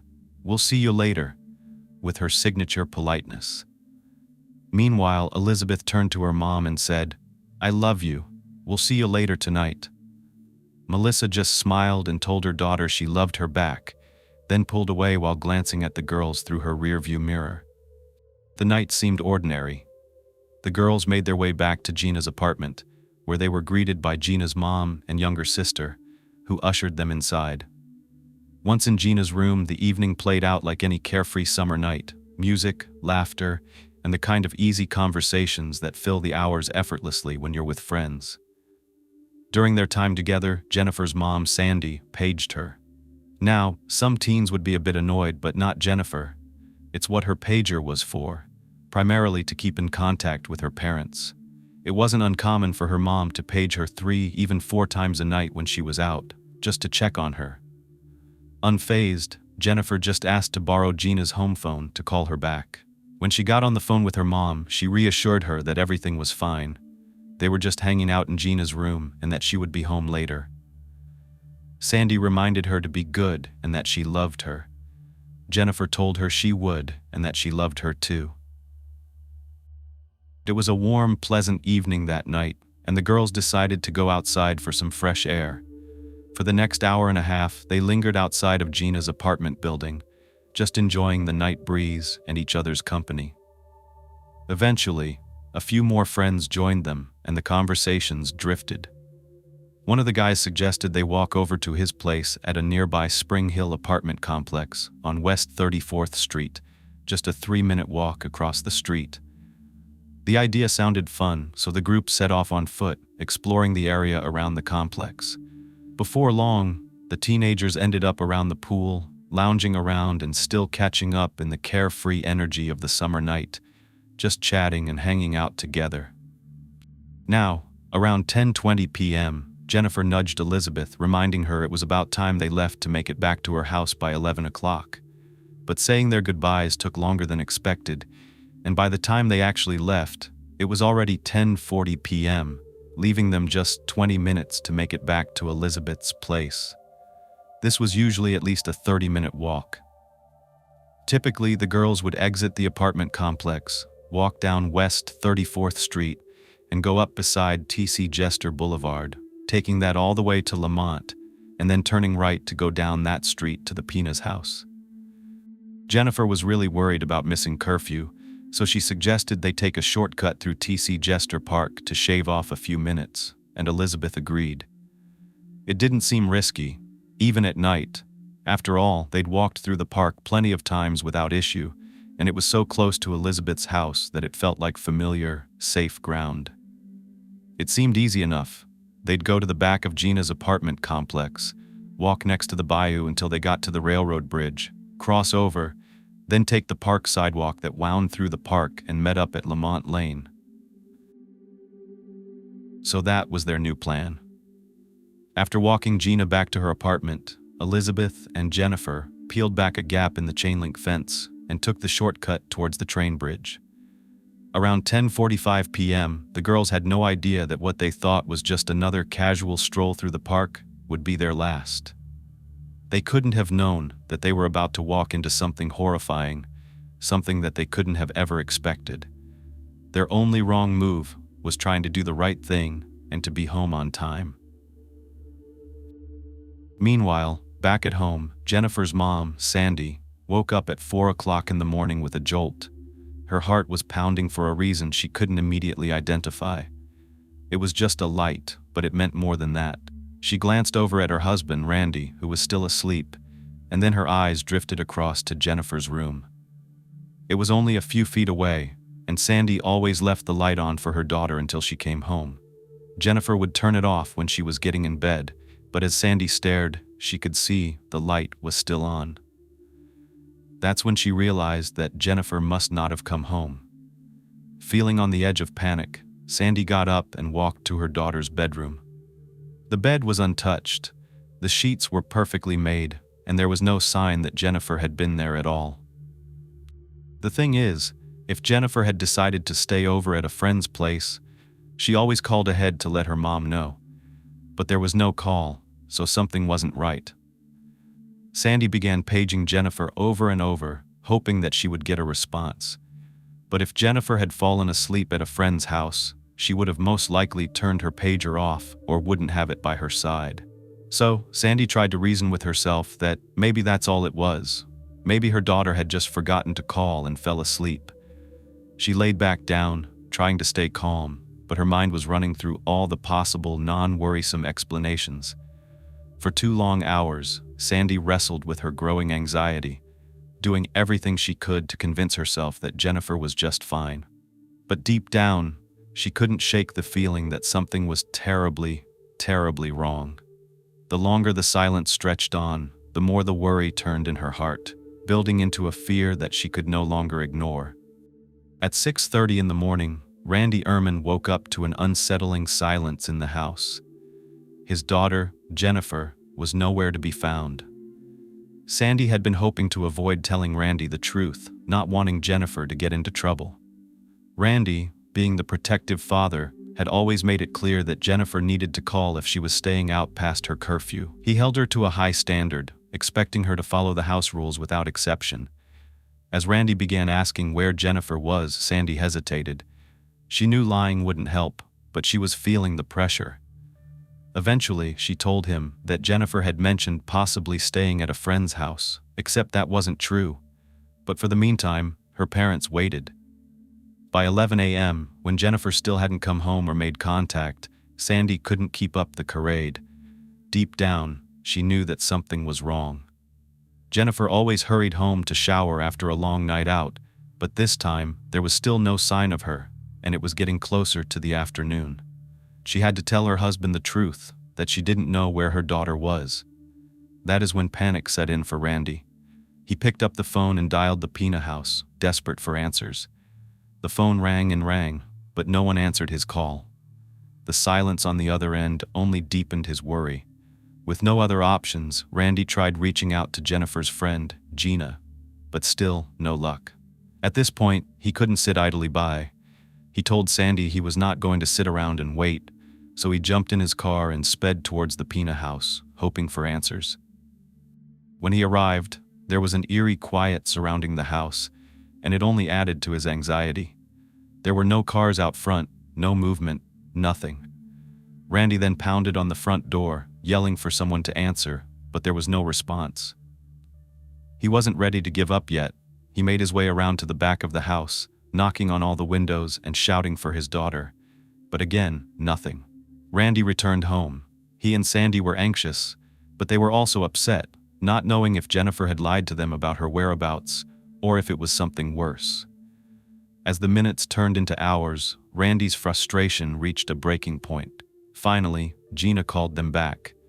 She had been at summer school but received all of their answering machine messages when she returned home.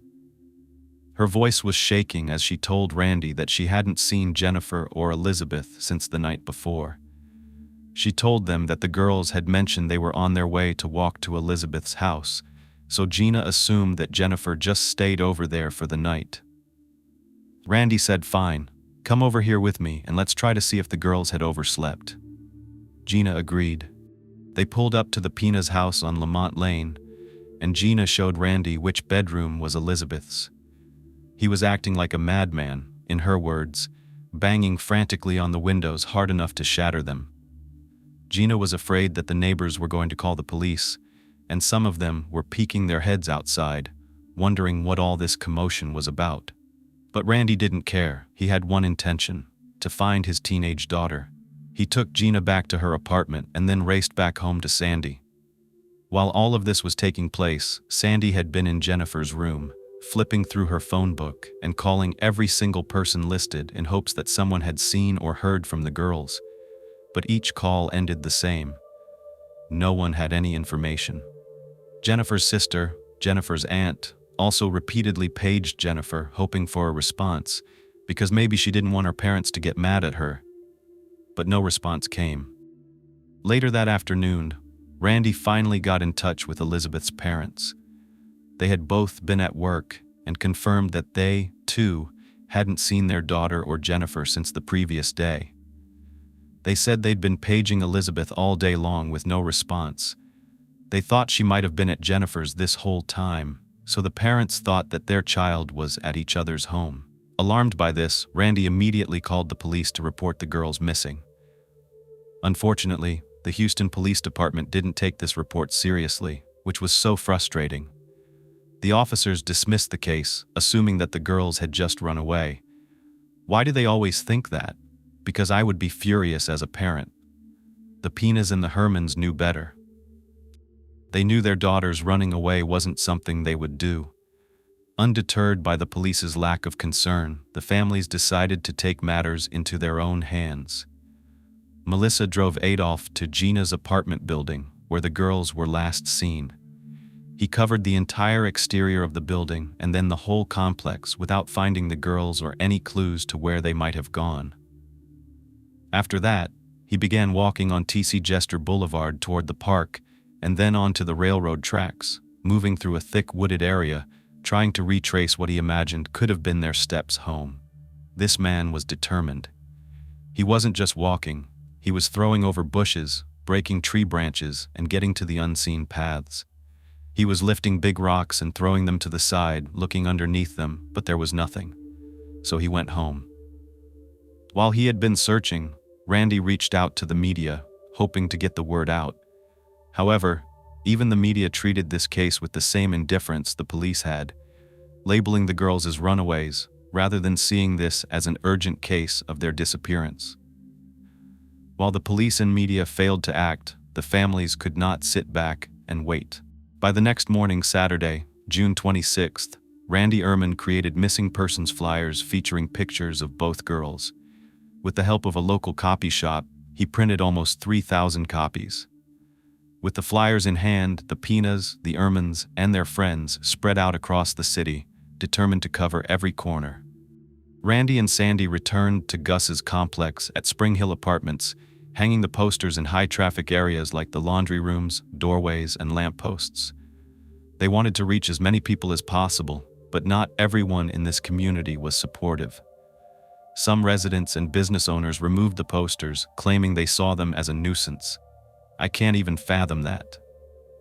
But these families were undeterred. For every flyer that was taken down, they put another one up.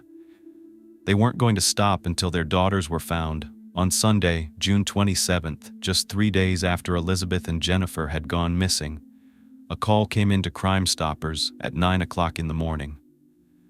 The caller, who identified himself as Gonzalez, claimed to know where the bodies of the dead girls were.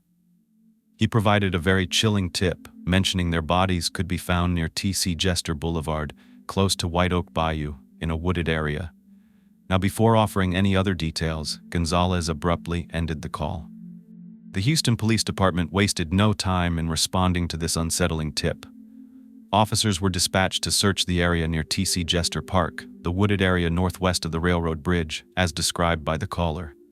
Despite the urgency, their initial search turned up nothing. No bodies, no signs, no clues that could verify this horrific claim. But Gonzalez wasn't done. The following day, this person made a second call, this time directly to 911, providing a more detailed description of where the bodies could be found. This new information allowed police to focus their search on a more specific location.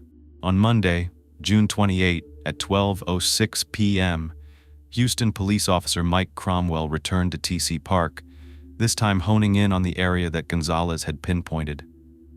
Officer Cromwell made his way to Gina's apartment complex, parked his cruiser, and then walked to the wooded area near the railroad tracks. He spent at least 20 minutes looking through the dense brush but didn't see anything. Additional officers were sent out to accompany him, and now the commotion had brought a lot of onlookers from the 3 apartment complexes that abutted the train tracks. Cromwell hadn't been looking in the right direction, but he wouldn't have any way to know that. His gut told him to look in another direction, one that Elizabeth's father had also chosen not to venture down. It was on the other side of the tracks. There was a path on the side of the embankment, and he continued following it until he went up a little hill. This area was right next to the tree line, and he kept peeking his head through as he walked. That is when something caught his eye. Articles of clothing scattered on the ground in the woods. With growing dread, this officer moved his head in even more, pushing all the brush to one side. He thought he was looking at a human body. He couldn't be sure because the brush was so thick, and there was no way for him to enter at this point. So he backtracked until he saw an opening on the other side. There, hidden among the brush where pine needles littered the ground, about 20 feet from the entrance, were 2 bodies lying just feet apart. The officer immediately called for backup. Homicide detectives Brian Horowitz and Beverly Trumbull were accompanied by Sergeant Bob Parrish, and they were led to the scene, where they carefully began combing through the area where the officer had discovered the remains. The first body they approached was that of a young girl. She was lying on her back with her shirt pulled up over her head, revealing a purple silk bra underneath. They couldn't see her face, but her arms were crossed above her head, almost as if she was surrendering to her fate, and her skin was a reddish color. One purple high-top Converse sneaker clung to her foot, paired with a white ankle sock, a haunting reminder of her youth, and the other foot had only a white ankle sock left on. She wasn't clothed on the bottom, and I don't exactly know how to describe what these investigators had to witness.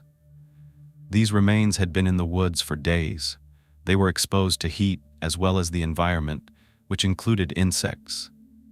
Flies, as I have mentioned before, are the real first responders to a death scene. They're attracted to the decomposition and quickly begin to not only eat but also reproduce right on the remains. Use your imagination, or don't. Flies lay eggs that turn into maggots, which are tiny worm-like bugs that then eat their surroundings, which again are remains. This cycle happens very quickly. Within 24 hours, thousands of them could be in just one area of a body. In this case, the region where the bugs had infested was in the southern region of the private park. There were thousands in that area, which was now pretty non-existent, and the same went for other regions. The bugs were attracted to blood and the moist areas on the body, and they were also infesting cuts on the skin, wounds on the legs, and they were concentrated on her belly button and her right rib cage, which were also wounded. The investigators did not remove the shirt that was over her head for the time being, as they moved on to the second victim, who was also partially clothed. Her body was now bloated from the intense Texas heat, which was close to the mid-90s the entire week. Despite the advanced decomposition, one detail stood out: her fingernails. They were neatly manicured, painted with bright red nail polish.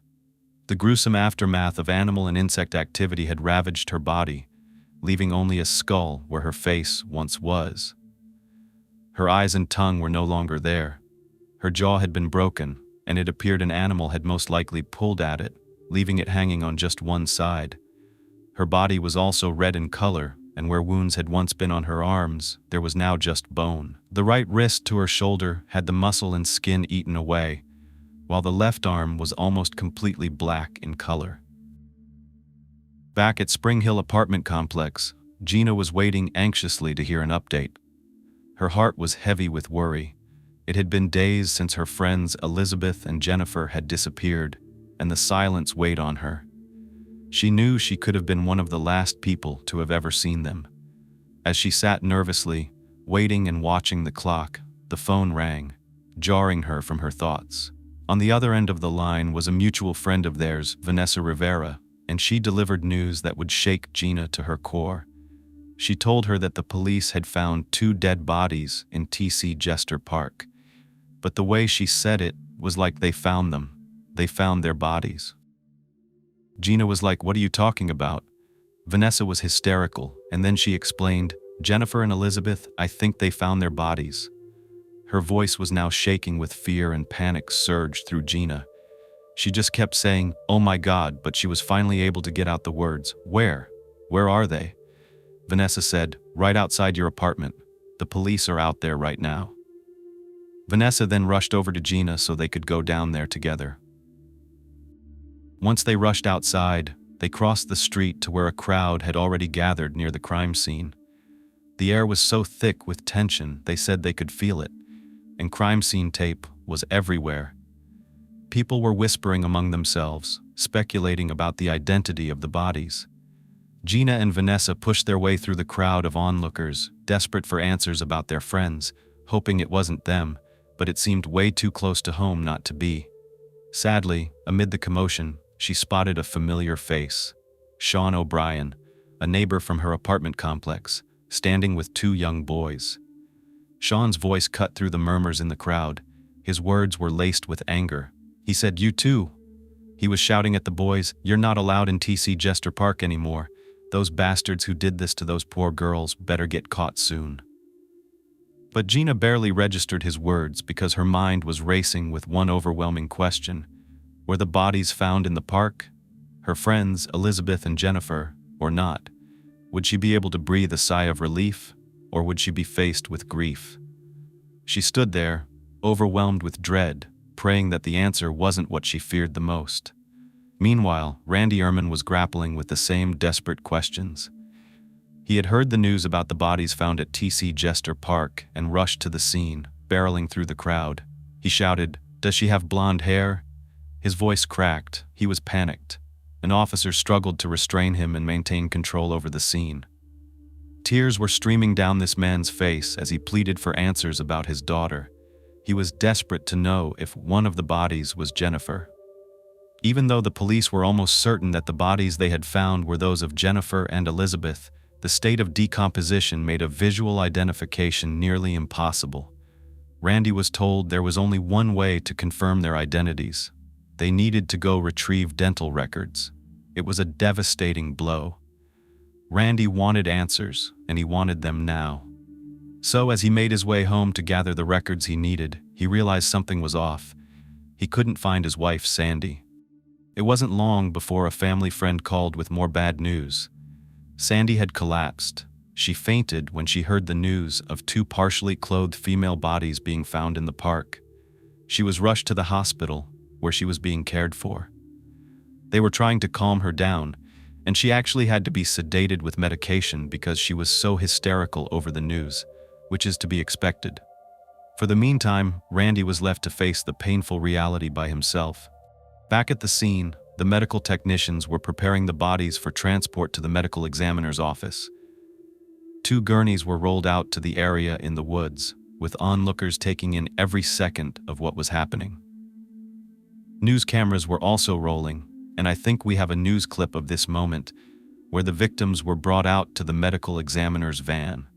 One of the girl's friends, who was standing nearby, was just taking it all in, and she actually cried out when she saw the gurneys.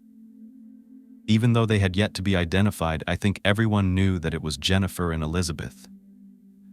She shouted, "Why? They were just walking home. They were walking home. It's not far away. Somebody has to do this to them. They were just walking home, just walking home. Not even that far away, and somebody has to do that to them. Why?" You know, those raw emotions were felt by so many people in this community. The news spread quickly, tragically, too quickly. Adolf and Melissa learned of their daughter's fate in the most heartbreaking way possible, through a news report. Yeah, the media knew what the families didn't. As the couple were sitting watching TV that night, a broadcast confirmed what they feared the most. Their daughter, Elizabeth, was dead.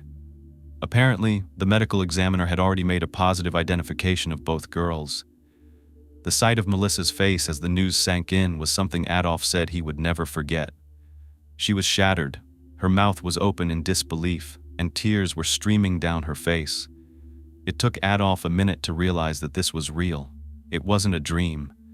They had lost their firstborn child. She was really gone, and just like that, the Pina household was inundated with phone calls from media outlets hungry for a story. It was an infuriating twist for them because just days ago, when Elizabeth and Jennifer were missing, the media had shown little interest in their plight. But now, with their deaths confirmed, reporters couldn't speak with them fast enough. It felt like such a betrayal to the Pina family, who had desperately sought the media's attention during the search, only to be brushed off until it was too late. The Pinas were also furious at the Houston Police Department. They dropped the ball in a major way. Their slow response was unacceptable. But sadly, even if they had jumped on this case sooner, the truth is the girls were probably dead by the time they were reported missing. Later at the coroner's office, as the medical examiner began the process of examining the girls' bodies for an autopsy, the findings were chilling. Now, I'm not going to go through everything that you've already heard about the condition of the remains, but Jennifer's cause of death was determined to be trauma to the neck, likely strangulation. However, due to the advanced decomposition, the exact method could not be confirmed. Detectives suspected that a broken belt found at the scene could have been the murder weapon. Elizabeth's body revealed equally horrifying details. Several of her teeth were missing, and one was broken, suggesting she had been brutally punched or kicked in the mouth. Like Jennifer, Elizabeth's cause of death was determined to be strangulation. Given the state of the bodies, it was impossible to definitively determine whether the girls had been violated, but their partially clad condition led the medical examiner to believe that was likely.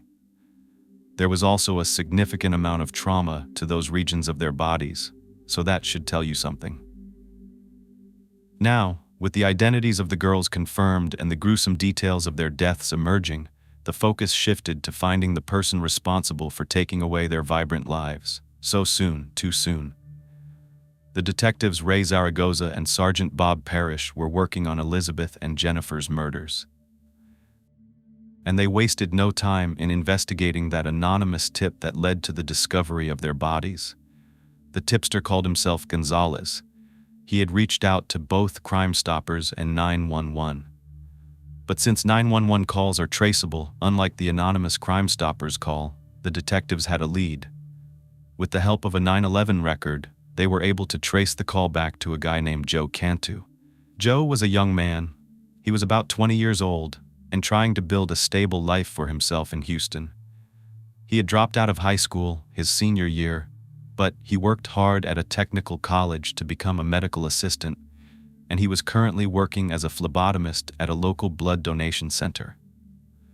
That same year, in 1993, Joe had just married Christina, a young woman he met through his job. They were currently living in Joe's parents' house at 1128 Ocean Street in Houston, Texas, about a 10-minute drive from the crime scene. Detectives showed up at the Cantu residence on June 28th at 5 p.m., just 5 hours after the bodies of Jennifer and Elizabeth had been found. When confronted by the police, Joe Cantu explained that he lived there with his parents and his younger brother, 18-year-old Peter Cantu. And Peter was the one they were looking for, not him. But since Joe and Christina were the only ones there, they immediately brought them in for questioning. Joe began recounting the events of the previous Friday night on June 25th. It all started, he said, around 12:30 Canals. When there was a loud knock on the front door. He was tired, so his wife, Christina, answered and found a group of people standing outside. Among them were two young men that Joe knew, 18-year-old Jose Mahin and 17-year-old Afan Perez. They were both friends of his 18-year-old brother, Peter. Along with them was another teenage boy that neither Joe nor Christina recognized. He was 17-year-old Raul Villarreal. As Joe continued his story to the detectives, he explained that his younger brother, Peter, was the leader of a small, loosely formed gang called the Black and Whites.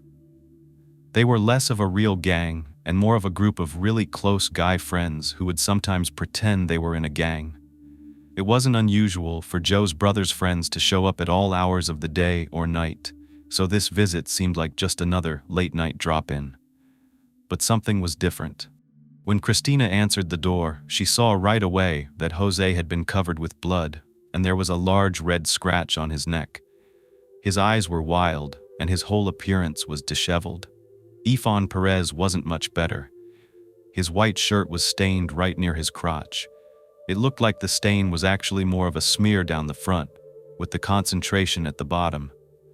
He was also visibly shaken. Raul had dried blood on his right brow and also on his pants. All three teenagers made their way into the living room as though they owned the place.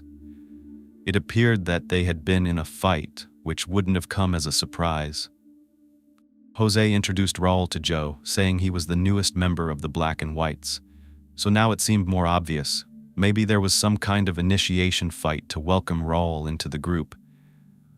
But when Joe asked what happened, Jose's response was chilling. With a grin that stretched across his face, Jose said, "Let's just say we had a lot of fun." And then, as if they were sharing the world's funniest joke, Jose, Afan, and Raul just burst into laughter. Loud, unhinged laughter that echoed through the room. It was the kind of laugh that made Joe's stomach turn. Joe and Christina were stunned. They had seen Peter and his friends get into trouble before. Fights, clashes with other groups, it was part of the course for them.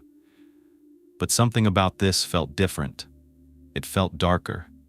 The three boys didn't just look roughed up from a fight, they looked like they had been part of something much worse. To fully understand how these boys got to this point, we have to go back in time to the day before, in the afternoon.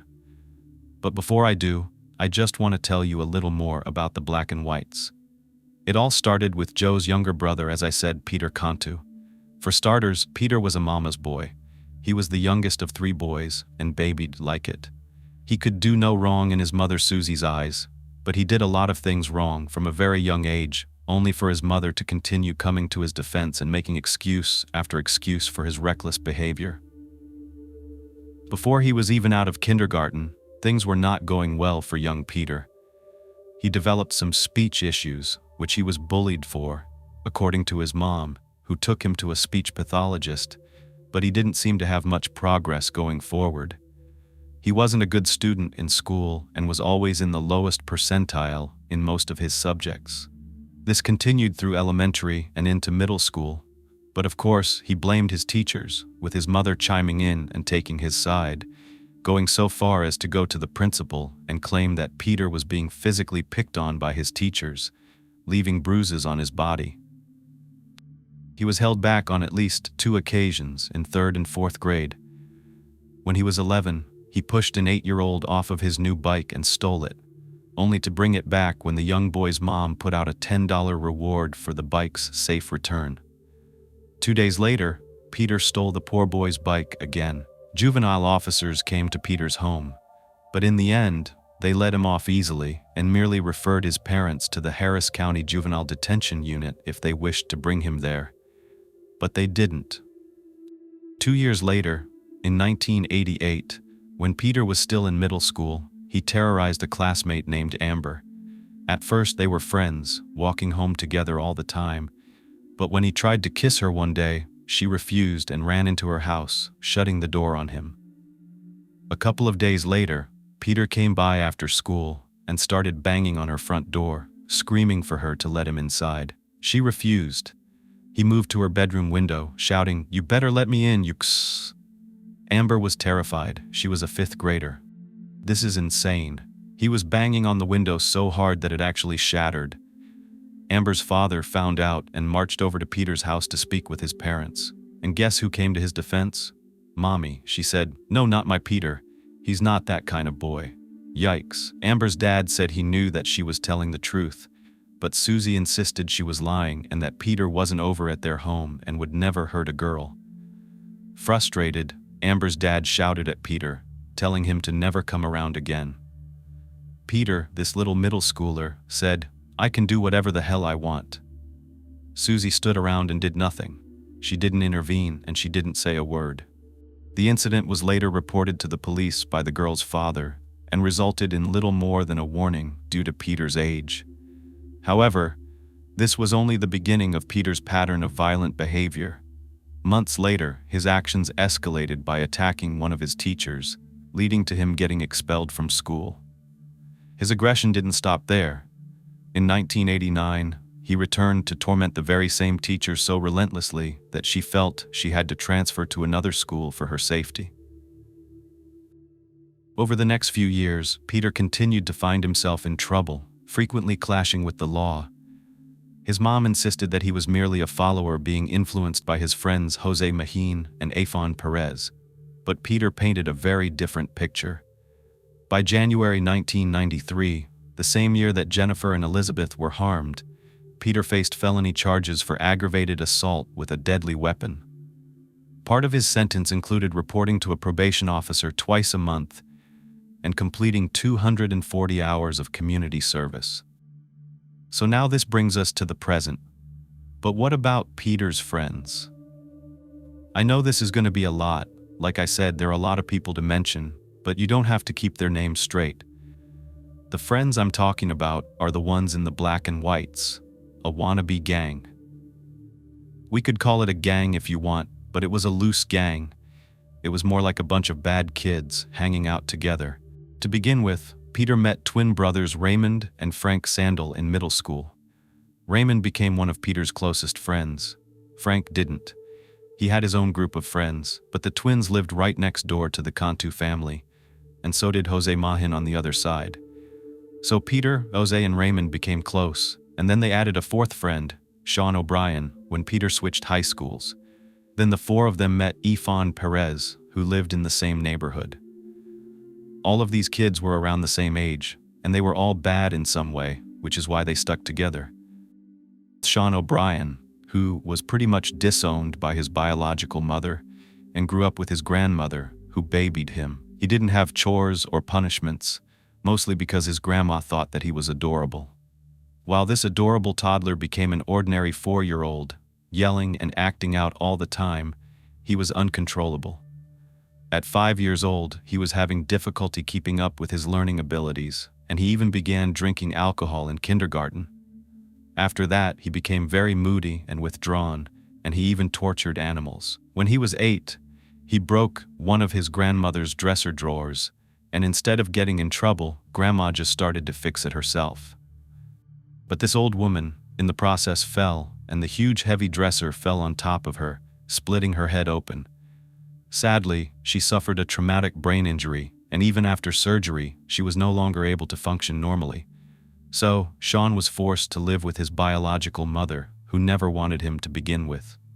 By the 5th grade, he attempted to end his life by drinking a whole bottle of Tylenol, the first attempt of many over the years. He also got into a number of fights, resulting in breaking kids' bones. He eventually attacked the bus driver, a woman named Mrs. Johnson, for telling him to stop fooling around on the bus. He was expelled from school for that. At 14, he was caught shoplifting, but he was a juvenile, so he was let off with just a warning and sent to an alternative high school, where he ended up meeting Peter Cantu. The two of them began skipping school together, drinking and doing drugs. Eventually, Sean pulled a gun on one of the school security guards and even fired at him but missed. Nothing ever happened to Sean. He transferred to a couple more high schools, but still got into trouble, even lighting a piece of paper on fire and threatening to burn the entire school down. Later that same week, he stole a car and crashed it while running from the scene, and he was never caught. In 1991, he tried twice to end things, once by swallowing sore throat medicine, and the next time with a sharp blade over a girlfriend who left him. Later that same year, he got into trouble for choking another student, and in August he punched his mom in the chest so hard that she flew through a plate glass window. Yet no charges were pressed against him, and he never apologized. He said he never considered her his mother. I mean, that is a short list of Sean O'Brien and his past. But next, let's talk about Efron. Growing up, Efron came from poverty in a home with a lot of fighting. His parents separated when he was just a baby, and then he was tossed back and forth among different family members, so his childhood was never stable. At first, he was doing well, but it was when he moved to Houston and met other Hispanic boys in his ESL class that he started to get into trouble. He was constantly getting into fistfights with other students, and one of his buddies from his ESL class would come and jump in. That was Jose Mahin. We've heard his name before. Now, Jose is another guy from the group, and the pair began skipping classes. The two of them hung out with Peter during this time. The school tried to reach Efron's parents or guardians, but no one ever reached back out for reprimand. Since Jose was in the mix, I'll tell you a little more about him. Jose Mahin got into trouble when he met Efron. The two 16-year-olds both stole a car and got caught the next day when the car that Jose was driving broke down. Efron began pushing it with a stolen van. Both of them were taken into custody, but again, I feel like a broken record because of their age. They were released. Just a month later, they did it again. They stole more vehicles. This time, they were brought down to the juvenile detention center, and even though they weren't officially charged, Efron was put on juvenile probation and had to complete a program. But he never did because his parents, who he didn't have at this point, never followed up. Just a month after this, he attempted to murder an 11th grader in order to steal an LA Raiders jacket from him. Yep, he pulled a gun on him and fired at this 11th grader, shooting him twice. He survived, but Efron was never caught for this crime. After this, Jose, Peter, and Efron, three obviously terrible kids, killed a man and wounded his cousin while attempting to rob them. They were never caught for this crime. Just a month before Efron showed up bloody at Peter's doorstep at midnight on June 25th, he had been shot in the chest. It was superficial, and he was rushed to the hospital without ever revealing any information about how the shooting occurred. So as I said, all these boys were trouble. As for the twins, Raymond and Frank, remember, Raymond was friends with the group, but Frank wasn't. Raymond was actually one of the people who brought Efron to the hospital with Jose and Peter when he got shot. Raymond and Frank did, however, get charged with public intoxication once when the group attempted to steal another car, but other than that, the twins were the most tame of the boys. So I don't know why they would get caught up with this crowd. So now that you're caught up to speed on the boys in the Black and Whites group, what happened on the night of June 24th that brought Efron and Jose to Peter's doorstep all bloody with their friend Raul? Did it have anything to do with Jennifer and Elizabeth? Well, that evening, at around 10:05 p.m., Peter, Sean, Josie, Raymond, Frank, and Efron were hanging out at Peter's house drinking. Efron brought his 17-year-old friend Raul over, but Peter wasn't one to warm up quickly to new people, so he began giving Raul a hard time. Raul wanted to be accepted because he knew that Peter and his group of friends were considered the cool kids, the tough guys in a gang. He asked Peter about it. Peter kind of laughed because he didn't really consider it a gang, but he played along, telling Raul that he would never be welcomed in, so he didn't have to worry about what they did. But Raul continued pressing Peter, so he told him if he wanted to join, he would have to fight each and every one of them, and if he was still standing, he'd be welcome to hang out. All the boys, including Jose's 14-year-old younger brother Uni, went down to TC Jester Park near the railroad tracks, which was a regular hangout spot for the guys, for Raul's initiation fight. This initiation ritual involved Raul fighting each guy in the Black and Whites one at a time for at least 5 minutes each, to prove his toughness and earn membership. Raymond was the first to fight Raul, and it was intense, with both of them fighting hard, but Raul was still standing. Next, he fought Jose, who threw him to the ground a couple of times, but Raul made it through.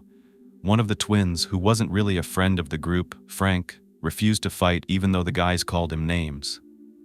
At first, Sean said he didn't want to fight either, but as things got going, he jumped in. By this time, Raul had become increasingly exhausted.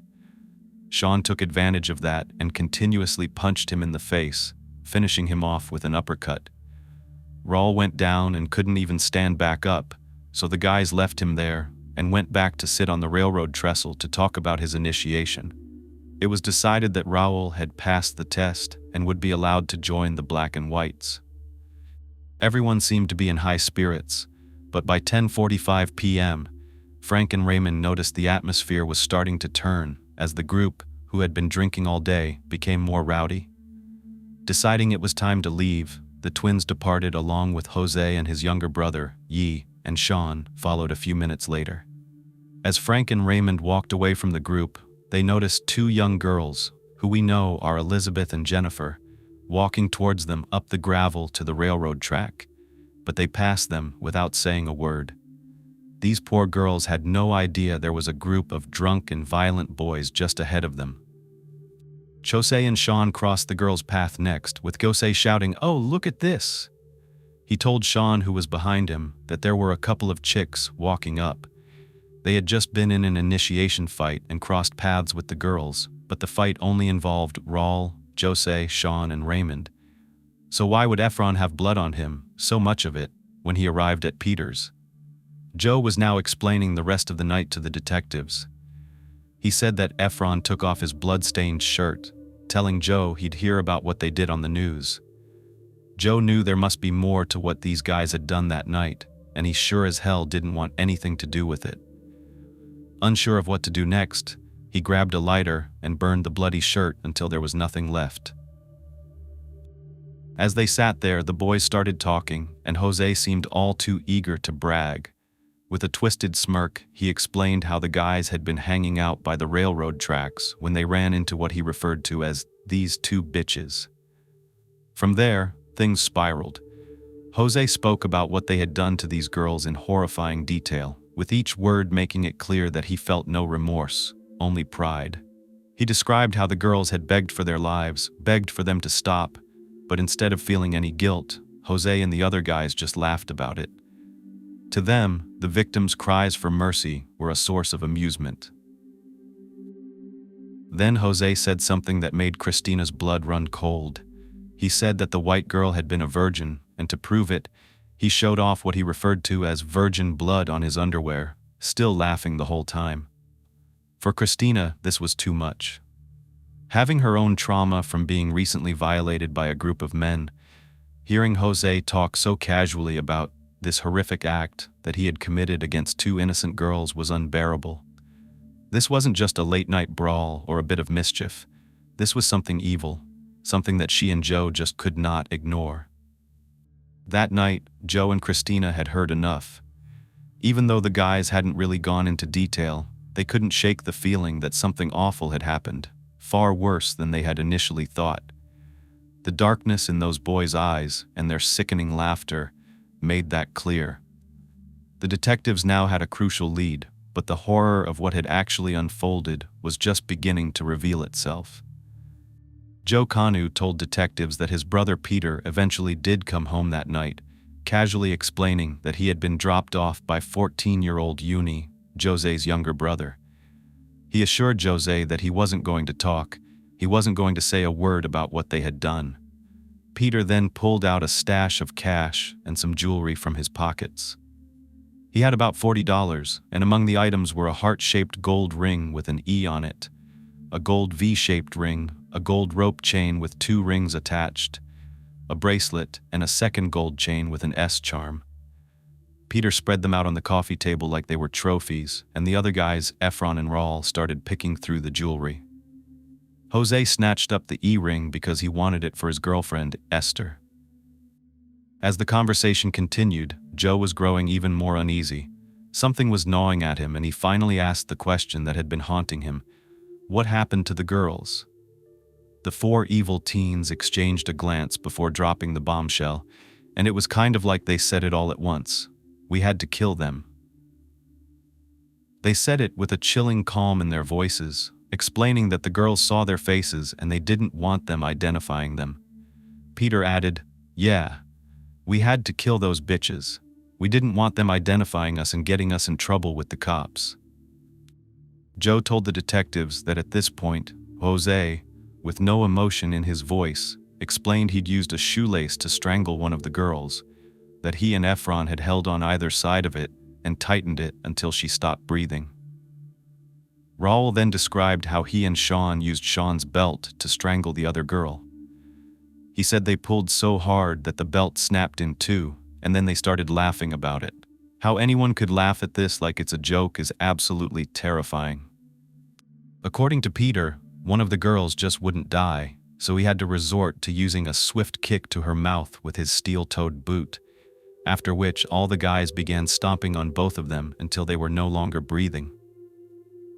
The casual and almost celebratory way they spoke about their actions sickened both Joe and Christina, but they didn't react. In this moment, Joe asked what they did with the bodies, and Efron said, "Oh, we just left them there out in the woods." What I found sickening was when Raul, the newly initiated member of the group, chimed in almost as if he were trying to look cool to his disgusting friends. He said, "Remember when one of them gave me her number?" Then he began laughing hysterically and added, "I'm going to call it, see if they found the bodies yet." How callous and cruel, calling a presumably dead girl's phone. Then he went on to say, "Yeah, that was fun. Maybe I'll call you later and we can do it again, knowing she's not alive." There is no humor in any of this, but each time they made these remarks, they would laugh hysterically. This conversation or bragging went on for 2 hours. The whole time, Christina was in and out of the room, sometimes crying in the bedroom so that no one could see her. When her husband Joe finally came to bed, she wouldn't even look at him. Even though he wasn't involved, she told the detectives she couldn't even let him touch her. She was that traumatized. The next day, Christina took a walk with Joe and tried to reason with him. She urged him to do something about what they had heard, but Joe was torn between loyalty to his brother and the weight of what he had learned. He didn't even know if it was true, so he refused. He told her, "I cannot betray my brother. Peter is family," and Joe couldn't bring himself to turn him in. But Christina wasn't willing to give up. She pleaded with her husband, making him imagine if one of those girls had been someone he loved, his mom, his sister, even her. Still, Joe stood firm. He wasn't going to do it. Desperate, Christina came up with a plan. She convinced Joe to call Crime Stoppers anonymously. That way he could report what they knew without directly implicating his brother. Joe finally agreed and called 911 the next day. The first call locked enough details for officers to find the bodies, and that is where we left off. The detectives now knew everything that Joe and Christina had done, but they didn't need more to get an arrest warrant. At 3:30 in the morning on June 29th, the Houston Police Department moved in and arrested all 6 suspects involved in the murders of Elizabeth and Jennifer. All of the arrests went surprisingly smoothly, with one exception. Sean O'Brien tried unsuccessfully to escape. When detectives entered Sean's apartment, they found several belongings of Elizabeth and Jennifer, including the other half of the red belt they believed was used to kill one of the girls. The 6 young men, 18-year-old Peter Cantu, 18-year-old Sean O'Brien, 17-year-old Efron Perez, 17-year-old Raul Varela, 18-year-old Jose May, and 14-year-old Yi Medine, whose legal name is actually Venancio Medine, were all charged with capital murder. Under Texas law, all of them could be held responsible if it was proven they had acted together.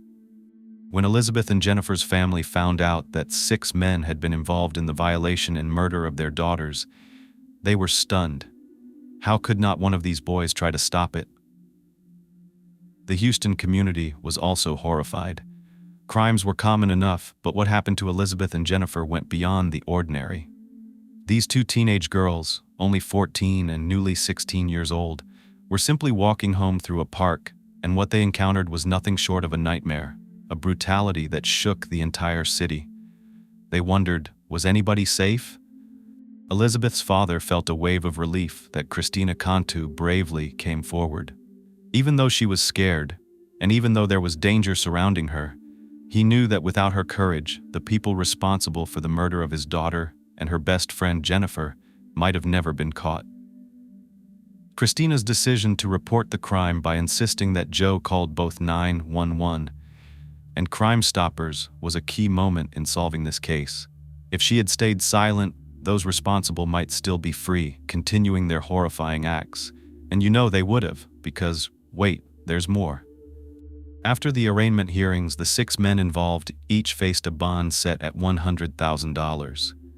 As they were escorted from the courthouse, some of the accused avoided eye contact with the public and the media, but not Jose. He brazenly threatened reporters, while Peter Cantu lashed out and kicked a video camera. The 6 men were being held at Harris County Jail while they faced a harsh reality, because in prison there's an unspoken code. Those who commit terrible acts against children, who in this case were still children, are considered the lowest of the low. Their fellow inmates marked them as outcasts. Efron's prison jumpsuit had "I'm a baby killer" written across the back in Sharpie, while Peter Cantu and Sean O'Brien had insults written on their chests. These crude markings were a visual reminder of their detested status behind bars. They weren't welcome anywhere. From the statements given by the arrested teens, detectives learned that the twin brothers, Frank and Ramon, had been present at the park on the night of the crime, but they had left before the attack and murders occurred. However, detectives still needed to interview the brothers to find out what they knew. According to Frank and Ramon, on the night of June 24th at around 10:05 p.m., they met up with other members of the Black and Whites at the park for Raul's initiation. As Frank and Ron walked away from the group, they noticed the 2 girls, Elizabeth and Jennifer, walking nearby. They said that Jose began making catcalls at the girls, and although they tried to ignore him and hurry past with their heads down, Jose wouldn't stop. At one point, without any warning at all, he reached out and pinched Elizabeth on her left breast. Elizabeth, of course, hid his hand away, but that only seemed to enrage Jose even more. That's when Jose's advances escalated. He grabbed Elizabeth, pulling her into a chokehold, and though she fought back, he overpowered her. Frank and Ramon admitted that, even though they heard Elizabeth call out for help, they didn't intervene. They just looked back just in time to see Jose lifting her by the throat and slamming her to the ground. Jennifer, who had managed to run away, hesitated. She turned back because she wanted to help her best friend. Tragically, she was also grabbed by another one of the guys. Despite hearing both of these girls screaming, Frank and Ramon chose not to help or call the police. They later admitted to detectives that they did nothing as the situation unfolded right in front of them. They didn't want to stick around to see the rest. But there was someone who did, and he was willing to speak. it was 14-year-old Uni Medine, Jose's younger brother, who actually pleaded guilty to aggravated sexual assault in this case. He provided crucial details in exchange for a reduced sentence of 40 years. This 14-year-old got 40 years, so it just goes to show you how bad what they did to Jennifer and Elizabeth was. This is when I couldn't hold back my shock and horror when I learned the truth about what these disgusting men were bragging about. I can't even say it all here, it's that bad. But I'm going to give you the watered-down version. Yi revealed that he watched as his older brother, Jose, violated Elizabeth near the train tracks while Peter dragged Jennifer down the embankment with Sean O'Brien following. The other guys, including Ephraim and Raul, were eager to join in, and Yi just stood by in shock and disbelief at the horrors that were unfolding. Over the course of an hour, Elizabeth and Jennifer endured unspeakable acts of cruelty. Each girl was subjected to violation 4 times by each of the 5 members of the gang. For over an hour, Elizabeth and Jennifer were subjected to unimaginable torture. They were violated in every way possible. So, if you can imagine it, it happened with more than one guy at a time, over and over, switching and taking turns violently, with so much force that while they were doing it, they were wounding them. Yi, despite being disturbed by what was happening, eventually gave in to peer pressure from Peter, who kept yelling, "Come on, get you some." So Uni, who had been staring in shock for at least the last 45 minutes or so, ended up participating in the violation because he said he was afraid if he didn't go along with it, the older boys would hurt him. But in order to carry out the act that he did, he would have had to make his snake dance, if you know what I mean. So him saying that he didn't enjoy it or he wasn't excited by what he saw cannot be true. However, he did only do things to Jennifer for a couple of minutes before Sean pulled him off to get his turn. After the violations, Peter came to deliver the chilling news that the girls had seen their faces and they couldn't afford to let them live. Uni described how the guys led the girls to a secluded spot surrounded by tall pine trees, and that's where Raul used Sean O'Brien's belt to strangle Jennifer. As she struggled, Elizabeth could only watch, knowing that her own fate was sealed, that she would be next. The relentless violation left both of these women exhausted. Elizabeth's body was weakened by what she had already endured, and as she tried to escape, Peter kicked her in the face and ribs, further weakening her. In a final act of cruelty, Raul and Sean joined in, stomping on both Elizabeth and Jennifer until they were unrecognizable. The brutality of this attack was unimaginable, and you really haven't heard anything like the way these guys were speaking and what they were saying while they were doing these things, and how hard these girls fought, begging for their lives. The account he gave in detail, and that I read, left no doubt as to the horror that they went through throughout the gruesome ordeal. Uni shared with detectives that despite everything, Elizabeth and Jennifer remained incredibly strong. According to him, neither of them even shed a tear until the unthinkable happened when it came time for their lives to end. It was only then, when Elizabeth saw Jennifer being viciously attacked, that she finally broke down. Elizabeth and Jennifer's families were furious from what they saw as an unjustly lenient sentence for Uni.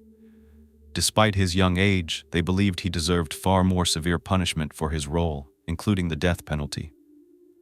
Their frustration grew when the state didn't pursue additional charges or attempt to stack his sentences. In response to his sentencing, Uni delivered an emotional statement expressing his deep regret for what had happened. He claimed that he often lay awake at night, haunted by the thought that he could have physically intervened to stop the others involved. But I don't know if he could have. He was 14. He wasn't part of their gang.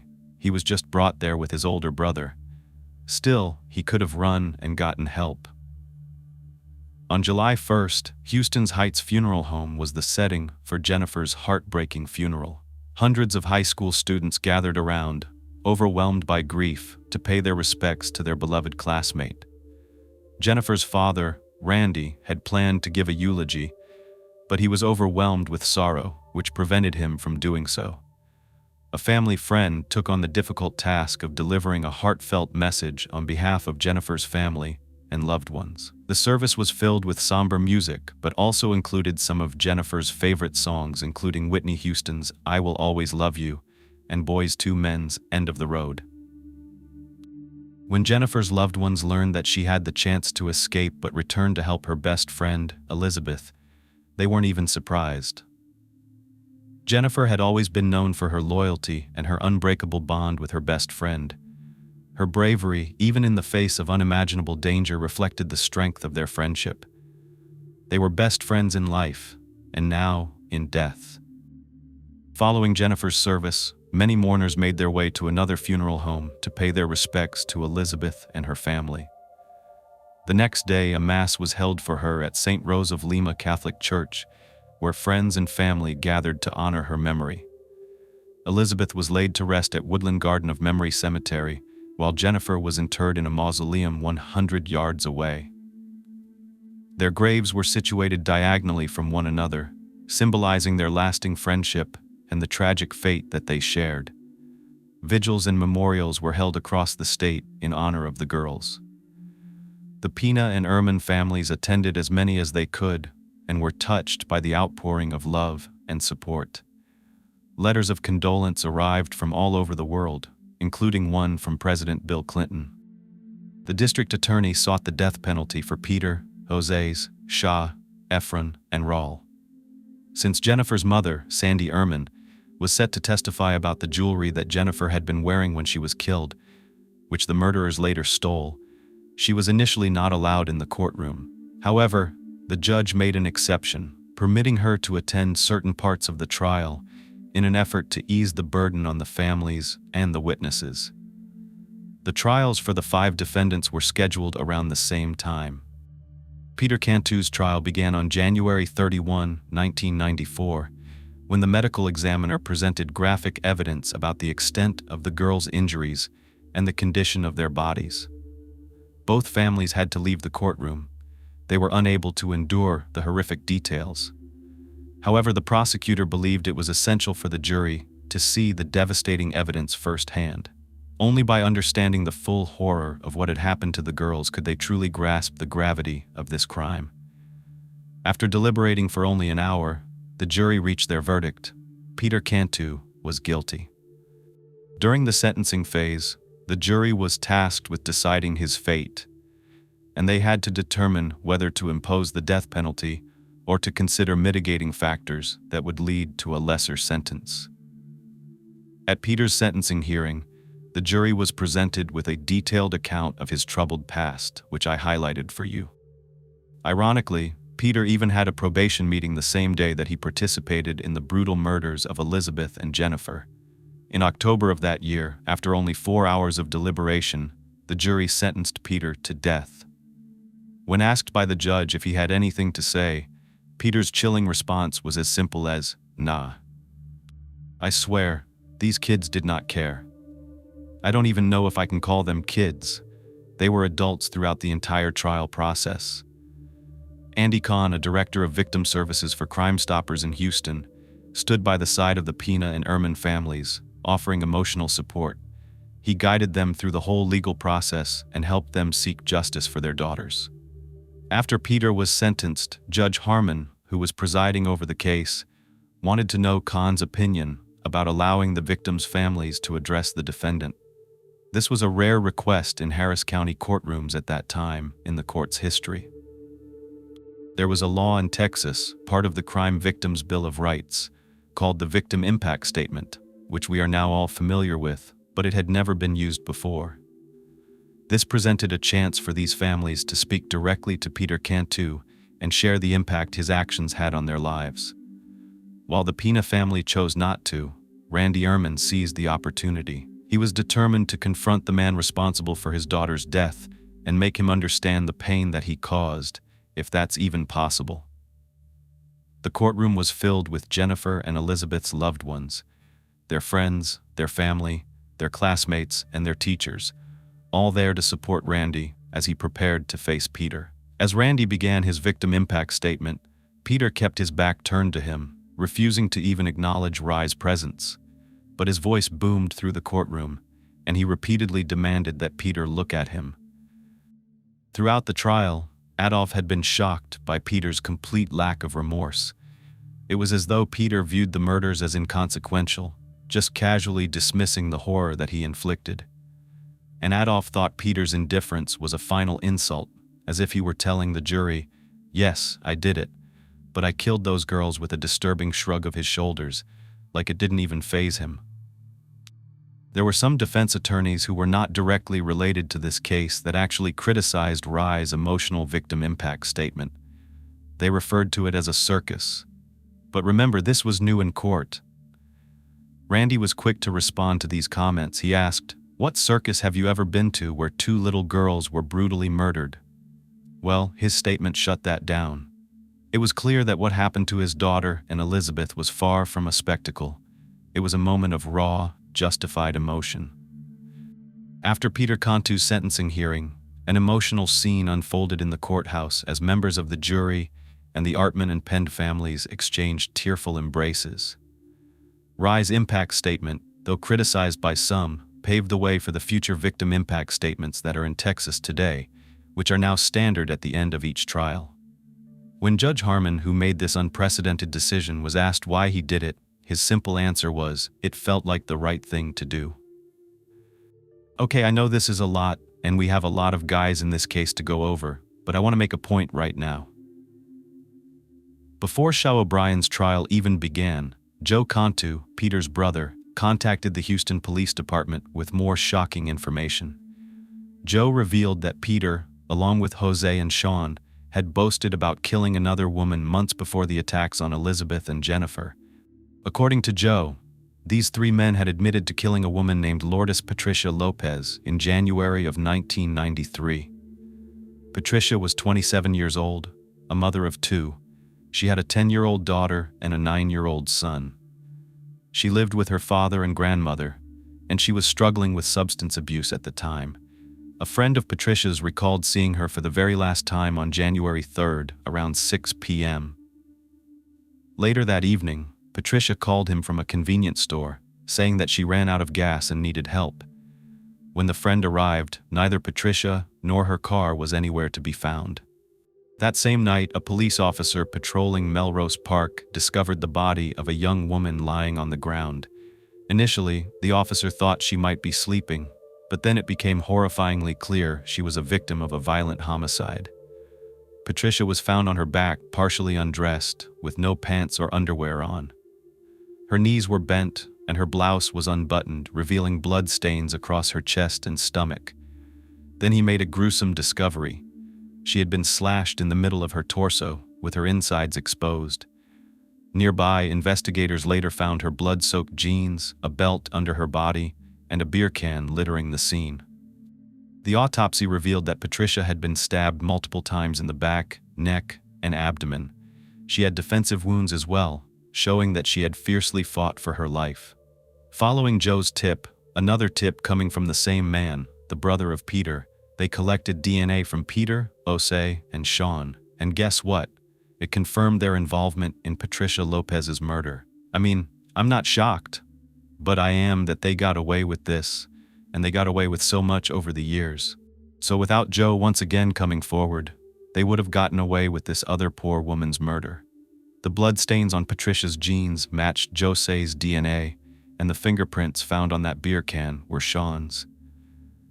This revelation of yet another woman murdered just solidified the nature of these three men and the extent of their violent spree. Sean O'Brien's trial began in April of 1994, and after only 90 minutes of deliberation, the jury reached their verdict. Sean, however, showed no emotion as the decision was read, and during the sentencing phase, the defense tried their best to present mitigating factors, stating that he was a dropout of high school. It wasn't enough to sway the jury. They didn't care. The prosecution also played a taped confession where Sean admitted to being present at the scene when Patricia Lopez was murdered. He claimed he blocked out that night, but he denied being the one who killed her. He said that it was Peter and Jose, and that he blacked out from intoxication and had no idea what happened that night. Yeah, that's a great excuse, but it didn't work. The evidence was overwhelming, and in just 30 minutes, the jury sentenced him to death. So now both Sean and Peter got death sentences. However, for Elizabeth's parents, this punishment seemed too lenient. Mr. Pena, in particular, voiced his desire for retribution. He wanted to inflict the same violence on Sean that his daughter had suffered, and some people believe that is the right thing to do. Now, by September 1994, to save time and avoid even more emotional strain on these families, it was decided that the remaining defendants, Raul, Efren, and Jose, would be tried concurrently in the same courthouse. So separate trials, different courtrooms, but all three trials going on at once. I don't know how that's better. It would be great if they were just tried together in one trial. But that's not what happened. Raul, the last one to join the gang, stood trial first, starting on September 13, 1994. Despite attempts by his defense attorney to downplay his involvement, he was found guilty of capital murder and also sentenced to death, showing zero emotion as the verdict was delivered. So that's 3 for death. The fourth to be sentenced was Efren Perez, who actually broke down in tears when they read his death sentence. This reaction enraged Elizabeth's father, who believed that Efren didn't deserve the luxury of tears after what he had done to his daughter, and I have to agree. Plus, I don't think the tears were real. If they were only for himself because he had no remorse. Jose too was found guilty and sentenced to die by lethal injection. So all 5 guys who were in the Black and Whites gang were sentenced to death. You might not agree with the death penalty. I know there are pros and cons, but I'm telling you in this case, if you have read everything I have, it's warranted, in my opinion. It really is. During the sentencing hearings, both Pena and Artman's families delivered emotional victim impact statements addressing all 3 of these defendants at once. Jose's younger brother, Uni, testified against all these men except for his own brother. This case would go down in history as one with the most death sentences handed out for a single criminal incident, and you don't hear this happening every day in court. But after the sentencing, the tensions were high in the hallway. Adolf Pena was approached by a member of the media who mentioned hearing that Efren Perez's stepdad was actually blaming Ol and his wife and the Artmans for the deaths of their own daughters. Why, you might ask? Well, because in their mind, they were bad parents. Are you serious? Now, there were some bad parents. Parents with questionable behaviors at the least, in this case, but not these parents. It was the parents of the killers. Well, Adolf was unable to contain his frustration. He confronted Efren's stepdad. This exchange quickly escalated into a shouting match, with Randy watching from the sideline, attempting to intervene. But his efforts only made things worse, and this heated confrontation ultimately resulted in a physical altercation that had to be broken up by the police. What I overheard Mr. Perez shout to Mr. P was that it was his fault for raising his daughter that way. This right here was a clear reflection of why Efren Perez ended up where he did. His family never held him accountable for his actions. They were the bad parents. Now, after the trials were over and these men were set to die, Randy had a request. He approached the victim advocate Andy with a question. He wanted to witness the execution of the men who killed his daughter. At the time in Texas, the law did not allow victims' families to attend executions. Well, they were determined to change this. These families teamed up, and they lobbied for a new law. Through their dedication, they were able to make this work. They changed the policy. This was the beginning of a relentless push by the victims' families to make sure they could see justice carried out in its fullest form. In 1996, after persistent efforts from these 2 families, as well as others who've experienced similar tragedies, the Corpus Christi Board of Criminal Justice made a landmark decision. They changed Texas policy, allowing victims' families to witness the executions of those convicted of murdering their loved ones. Since this change, around 75% of victims' families have taken advantage of the opportunity. But to end, I want to tell you that something devastating happened in 2005. The Supreme Court ruled that individuals who were under the age of 18 at the time of committing murder could no longer face the death penalty. Of course, this ruling directly affected the cases of Efren Perez and Raul Vial, who were only 17 when they participated in the crimes against Elizabeth and Jennifer. As a result, their death sentences turned into life in prison with the possibility of parole in 2029, which isn't too far from now. Life without parole wasn't an option back in 1993, just so you know. But can you imagine these men getting out of prison? This news was devastating for the families. They fought tirelessly for justice, and they are hoping to this day, because it hasn't happened yet, that 2029 is around the corner. They're hoping they will never be released from prison, believing that they should be serving the full consequences of their heinous actions for the rest of their lives. And I agree, in a lot of cases, death sentences are never actually carried out, but guess what? This case was different. On July 11, 2006, Sean O'Brien became the first of the murderers to be executed. His time on death row was not without controversy, though. Sean actually got married to a woman who was a pen pal from Sweden, which only added to the anguish of the victims' families. They were furious because they knew their daughters would never get the experience of being married or any life milestones, but their killers still could. It didn't make sense. It didn't feel fair. During Sean's execution, Elizabeth and Jennifer's families were there, and they were treated very respectfully by the prison staff, who I read even offered them cookies. They referred to them as condolence cookies. That's kind of weird. They were made by the prisoners. I don't know. Even Mr. Pina joked to the guards, wondering if the prisoners had tampered with the cookies, but he was assured that they hadn't. It's a kind of weird thing to hand out during an execution, but okay. Before his death was carried out, Sean O'Brien made a point to apologize to both families, but it really didn't mean much for them. At 6:19 p.m., he was pronounced dead by lethal injection. In August 2008, Jose Medin was executed by lethal injection. Peter Cantu, the ringleader of the group, was the last of the murderers to be executed in August 2010. For Elizabeth's dad, Peter's execution brought a sense of closure. He felt some relief knowing that the man who was most responsible for his daughter's death was no longer alive. Still, Peter's defense attorney continued to argue that Peter had been unfairly portrayed. Can you believe that? He was a product of a troubled childhood and poor circumstances. No, I disagree. He was portrayed better than he actually was. Regardless, what he did speaks for itself. Uni Medin, the youngest of the group, was only 14 at the time of the crime and became eligible for parole in 2020, but his application was denied. He is actually expected to complete his sentence by 2033. Now to end, I want to say that the Pina and Armin families sought to honor Elizabeth and Jennifer with crosses at the site of T.C. Jester Park, where the girls had been murdered, but this was met with opposition from local atheists. Despite initial success, the crosses were removed after the threat of a lawsuit.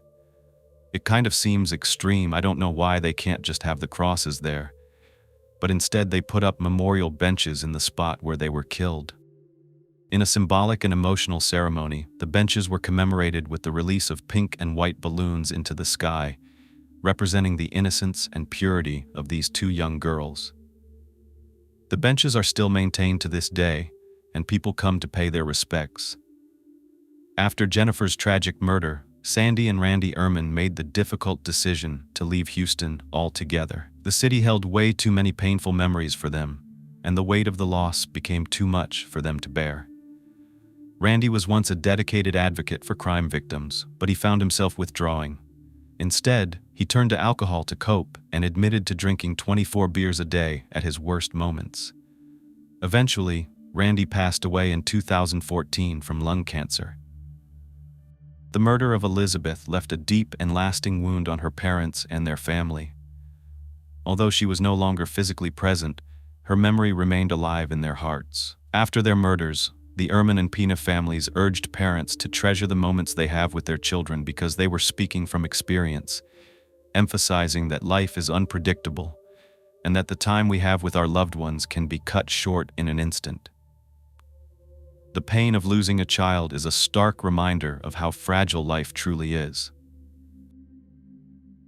Imagine you're enjoying a girls' night out in your hometown with your best friends, drinking, dancing, hanging out, cutting loose, with not a care in the world, and you deserve it. You've been working hard all week. But what no one deserves is a normal night out that ends with their very last breaths. Today's case is about a beautiful woman named Lindsay Marie Nichols. Lindsay Marie Nichols was born in Des Allemands, Louisiana on April 2, 1984, to her mother, Jolene Richard. From everything I could gather online, Jolene was a single mom, if not from the start, for most of the time raising Lindsay. Jolene did end up getting married to a man named Adi Dufresne, and Lindsay had a sister, Kayla, from that marriage. Jolene always wanted a daughter, and her wish came true when Lindsay came into this world. She was Jolene's everything. Lindsay was a beautiful little girl, and she grew up to be a very gorgeous woman. She was born and raised in Des Allemands, Louisiana. It's in the southeastern part of Louisiana. It's a very small town, that's for sure, with only about 2,000 people living there, up to the present day. This area is surrounded by bayous, which are slow-moving creeks or swampy sections of river or lake where the water is still. Sometimes the bayou is seen as eerie or dangerous. There could be unknown creatures lurking under those still surfaces. It's the home of snakes and alligators just waiting to pounce. But this is also Lindsay's home. It's the catfish capital of the universe. Popular things to do there are to take airboat rides, have crawfish boils, drink on boats, and other outdoor activities like hiking, biking, and fishing. In this area of Louisiana, the locals identify as Cajun. Since there's not too much to do in this tiny town, you become good friends with the people you live near. Growing up, Lindsay had a very close-knit group of girlfriends, with one of her best friends being Jessica Barrios, who grew up with Lindsay. As Lindsay got older, she also found herself in a position like her mother, a single mom to the sweetest, most precious little son named Peter Paul Rose. He looks almost identical to Lindsay. Those big blue eyes, they're out of this world beautiful, just like Lindsay was Jolene's world. Peter was Lindsay's world. She wanted to do the best she could, as far as her career and a stable life were concerned, to provide Peter with the best life possible. Lindsay's childhood friend Jessica had a daughter close to Peter's age, so the two of them spent time together with their kids, who also became very close. But the girls also liked to have some fun, and it wasn't hard to find it either. New Orleans is only 45 minutes northeast of Des Allemands, but being there, you could feel like you're transported to another world. New Orleans, Louisiana, is a one-of-a-kind destination. I'm sure you've at least heard of Mardi Gras, and if so, you probably think it's just lots of drinking, partying, necklace-wearing people with outrageous outfits walking down the streets. But the tradition is actually religious in nature. It comes from the French Catholic celebrations of carnival feasts and an expedition for the French to take claim over the Louisiana territory. Over the years, it evolved into what is now known as Fat Tuesday, the day before Ash Wednesday. Sometimes the celebration lasts much longer, from 1 to 3 months, and that's when the streets come alive with art, music, and costumes. There are different parts of New Orleans, though, and Mardi Gras is traditionally celebrated in the French Quarter. However, about 20 minutes away, you'll find New Orleans East, and those two areas are like night and day. After Hurricane Katrina in 2005, this area, like many others, was practically destroyed. Just look at Six Flags Amusement Park. They had to permanently close after the entire park flooded. By 2015, almost a decade later, the Little Woods neighborhood in eastern New Orleans was ranked among the most dangerous neighborhoods. Parts of eastern New Orleans are really rough, but for those who grew up there, they don't know anything different. So, Lindsay wasn't afraid. She was popular among the locals and considered the people there her people. This is where she found herself on the night of June 20th, 2015. But we have to backtrack for you to understand what brought Lindsay out that night. As I mentioned, Lindsay was popular.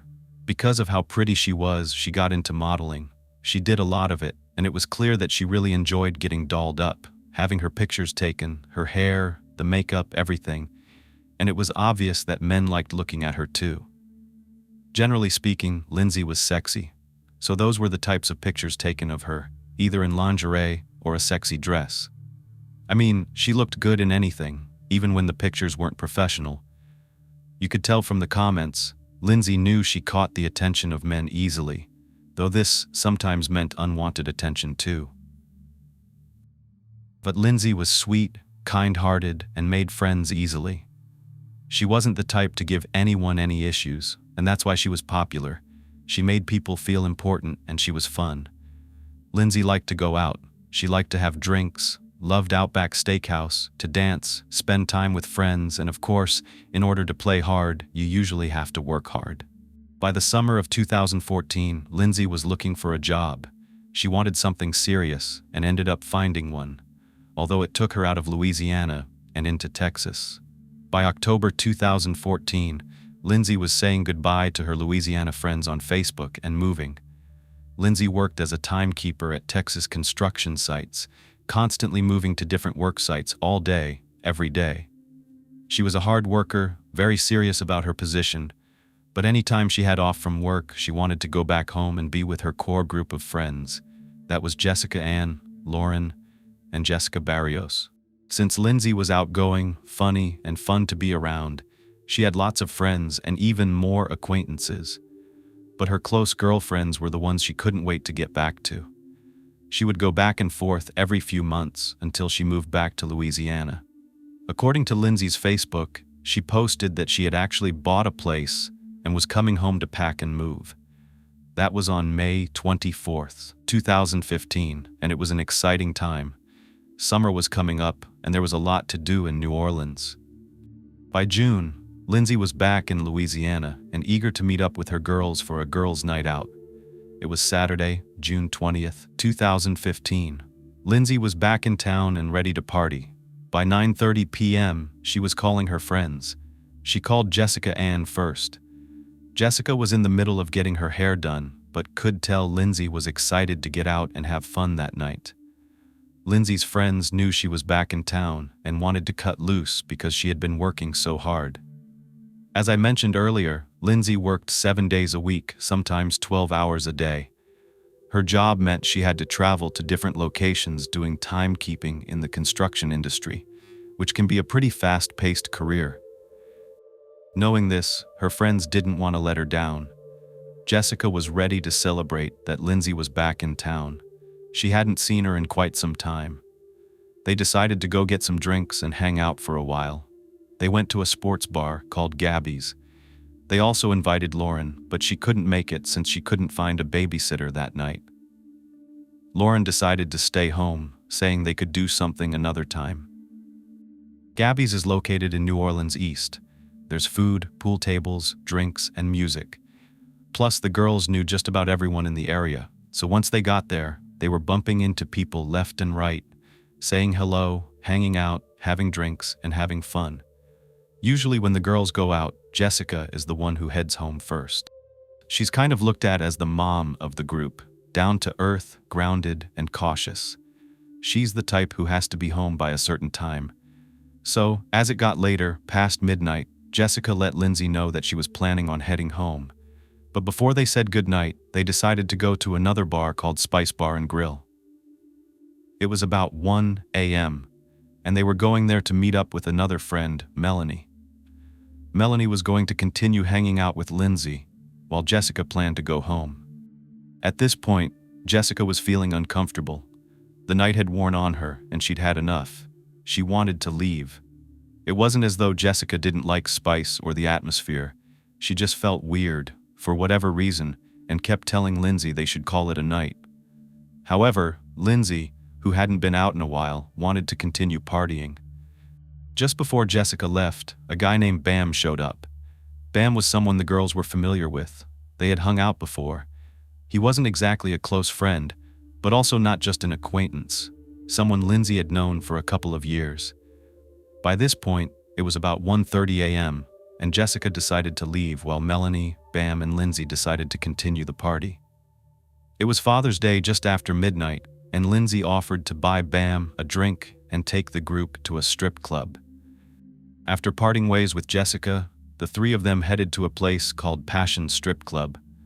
Passion was a local hangout spot in New Orleans East, a rougher part of town. It wasn't an upscale establishment. In fact, it was more of a hole-in-the-wall place, but it was cheap. When I researched it, I found out why. There were a lot of scandalous things happening there, including underage girls coming forward with complaints of really bad things happening to them, even being pimped out to clients. But apparently, Passion had very cheap drinks and a low cover charge, only about $5 to get in. The group of friends decided to go hang out there for a few more hours. I got curious about the place, and you'll see why soon. I went on Yelp, and although Passion was permanently closed by that point, I read through some of the reviews to get an idea of what it was like. The reviews weren't great. With only 6 reviews, it's not a large sample size, but the comments were negative. People mentioned being robbed, pickpocketed, and scammed. It didn't seem like an overall great place to hang out, but one of the reasons people still went there was because it was open until 4. More later, sometimes without any real rules. If you're leaving a bar or club that closes at 1 or 2 a.m. and still want to drink and hang out, you could go somewhere like Passion. So Melanie, Lindsay, and Bam headed over there. As soon as they arrived, Lindsay started greeting people. She knew a lot of people there, both working and hanging out, as they were all locals. Lindsay was very friendly, and when she drank alcohol, she became even more so. Some of us can relate to that. Inhibitions were lowered, and Lindsay, already very attractive, had quite a few guys flirting with her, coming up to her, giving her hugs, saying hello, buying her drinks, and hanging out. At one point, a couple of guys joined their group, and one of them seemed to know Lindsay very well. When he walked into the club, Lindsay ran over to him, gave him a hug, and jumped into his arms. He picked her up, and you could tell they had a strong connection. He was really cute, outgoing, with a big white smile, and his energy matched Lindsay's. They were having a great time together. Everything seemed to be going just fine, and everyone was having fun. As the night went on, well, really it was early morning by then, Lindsay and Bam decided to leave together, leaving Melanie behind. The next morning, or later that same morning, was Father's Day. Lindsay's mom, Jolene, sent her a text to remind her to wish her stepfather a happy Father's Day. When Jolene didn't get an answer back, she wasn't too concerned. She knew that when her daughter went out, she would usually sleep in the next day. However, Jolene soon noticed she had a missed phone call and a voicemail. When she played the message, it was strange and unsettling. The voicemail was from a man who had bought Jolene's home back in Lindsay's hometown. He said that the cops had come by the house looking for the parents of Lindsay Nichols. When Jolene received the strange message that police were looking for Lindsay's parents, her gut told her something was wrong. And indeed, something terrible had happened. To understand the urgency behind the message, we need to go back to earlier that morning, when the New Orleans Police Department received a call around 6 a.m.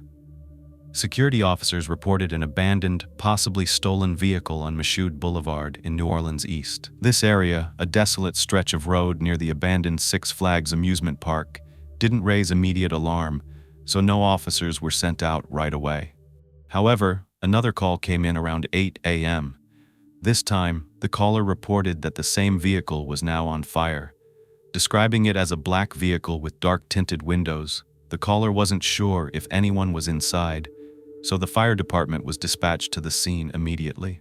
When the firefighters arrived, they found that the vehicle wasn't engulfed in flames, but was instead emitting heavy smoke.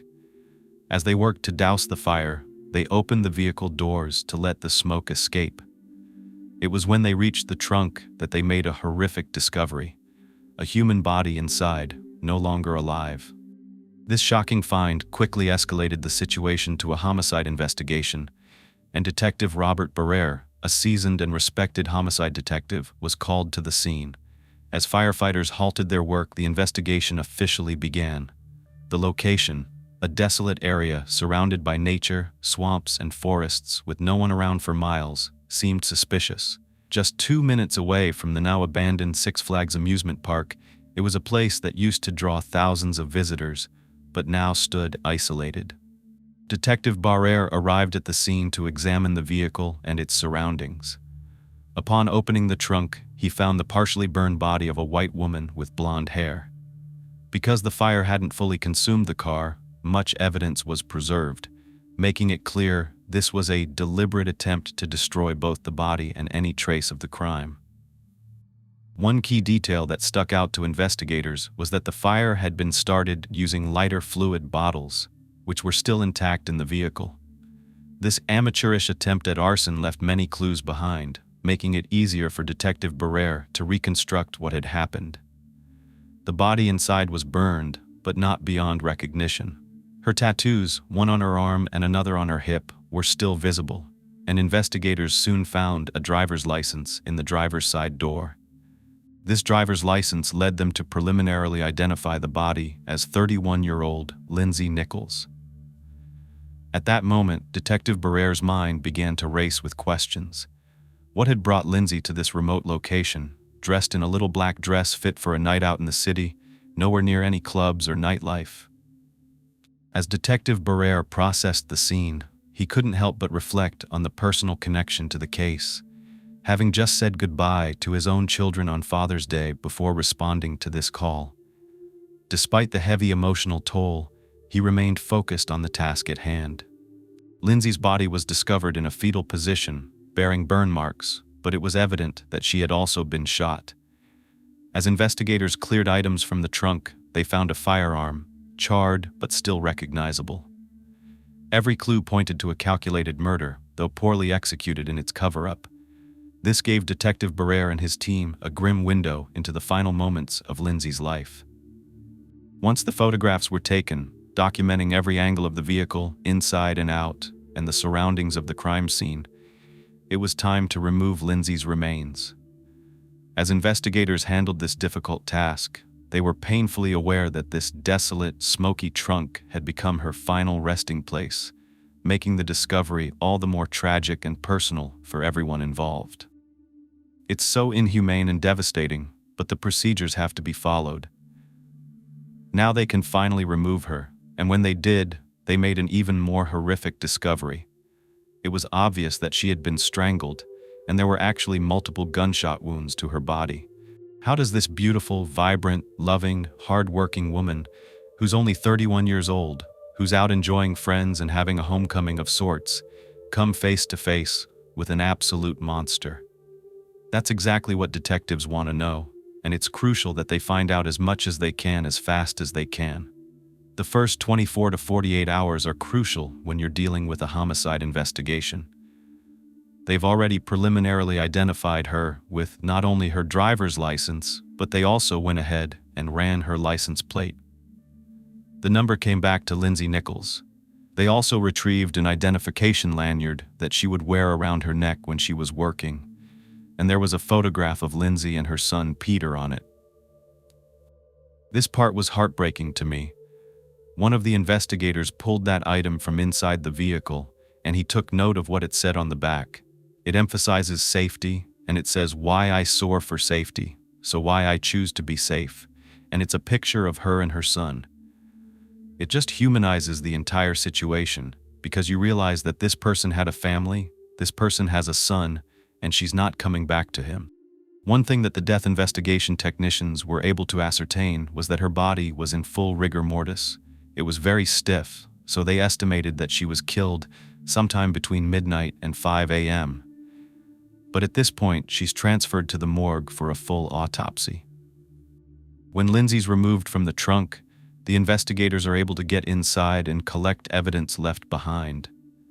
They notice there are bullets inside the trunk, leading them to believe that she was shot while she was lying in the back of this vehicle, and the gun was thrown inside, and everything was lit on fire. The handgun used was a Taurus 9mm. You do not have to necessarily be trained in arson to ascertain that an accelerant was used. There is a pattern to the way that something burns. You can tell that something was thrown on top, drizzled, doused. Not to mention the fact that they did recover the actual lighter fluid containers. They were bright yellow in color. It looks as though accelerant was thrown inside the trunk, on top of Lindsay, and on other areas of the trunk, as well as outside the vehicle and inside on the dashboard. All of those areas were then set on fire. It doesn't seem like this person has experience burning a vehicle. It's not a normal skill that we learn in practice. It's actually very difficult to burn a vehicle and also burn a human body, at least not hot enough to demolish them completely. The accelerant was called roncinol. It's a standard lighter fluid, but it's the one that comes in a smaller bottle, and it looks like it's intended to refill something like a Zippo lighter. It's not a big gas can. So, either this individual had this on hand, maybe they're a smoker, or Detective Bearer thought they could have picked it up somewhere like a gas station or a convenience store. So the first thing he thinks of is that they should go to nearby stores that would have been open in the middle of the night. If they sell this type of lighter fluid, maybe they can get a lead. There was something significant recovered from the attempted arson, a plastic bag inside the vehicle. It was burned on the outside, but the contents inside were still intact. That bag contained what appeared to be men's clothing, and they wanted so badly to just rip through that bag and find out exactly what's inside this car. But it had to be towed back to the police headquarters for a more extensive, advanced crime scene investigation, and they needed a search warrant first. Another thing Detective Bearer takes note of is that this seems like a very personal crime. The fact that someone is strangled, put into a vehicle, their own vehicle, driven somewhere and set on fire is a lot. But this really leads him to where a lot of investigations start anyway, and that's with whoever was with the victim last, or the people close to the victim. A boyfriend, someone that she might have been seeing, somebody that could have been upset with her. They need to know everything and anything they can find about Lindsay herself and what she was doing. The first thing, of course, is that they have to notify her family. Now we're back in the original timeline when I told you that Lindsay's mother, Jolene, was notified by the person that she sold her previous residence to, that the police were there looking for the parents of Lindsay Nichols. Jolene called around until she got a hold of the department that was responsible for handling Lindsay's case. Once she was given the information, her only choice was to come down to the morgue the following day to identify her daughter. It's absolutely gut-wrenching to know, as a parent, that there's nothing you can do. You can't protect your child, you can't say goodbye, and you're left with so many questions. And in this case, you're left with a grandson who doesn't have a mother. The word was traveling fast, especially through their small town. One of Jessica and Lindsay's mutual friends called up Jessica and told her to turn on the news because there was a vehicle found on the side of the road that looked like Lindsay's, and it had a deceased body in the trunk. As soon as Jessica turned on the news, she just got this overwhelming, terrible, intense gut feeling and broke down. So many thoughts were going through her head because, at that moment, you don't know if this is your friend. I could imagine thinking, if this was my friend, am I responsible in some way? Did I do something wrong? Did I make a bad choice by leaving her there that night? At this point, we don't even know what happened.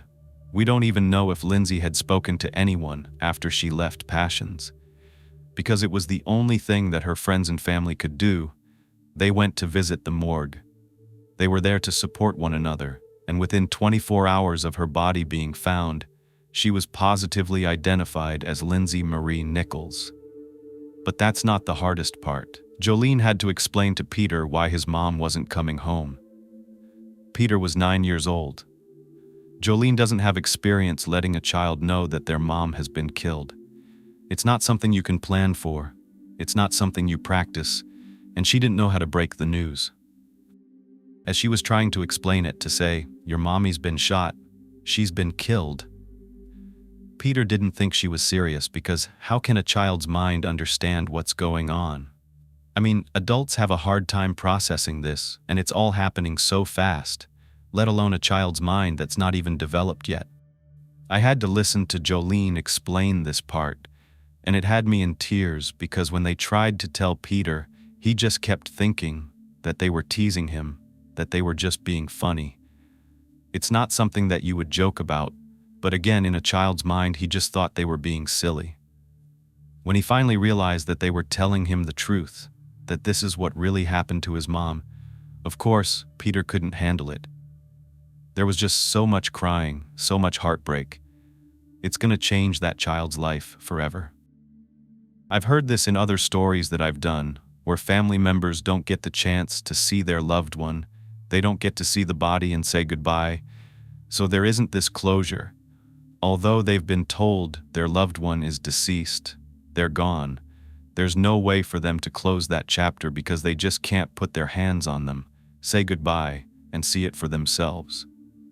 There's just this lingering feeling like, is this really true?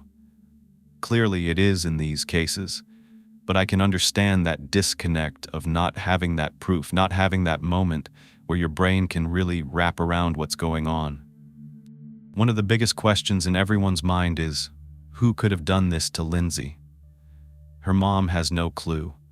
She didn't know where she was that night or who she was with. Plus, she couldn't think of anyone who would want to do something so horrific to her daughter. They didn't even know the extent of what happened in this moment because the autopsy wasn't completed. A lot of times, we assume that these investigations move fast, but they don't. What I mean by that is that people don't come forward immediately. Friends and family don't just come right in to talk to police. That's actually not how it usually happens.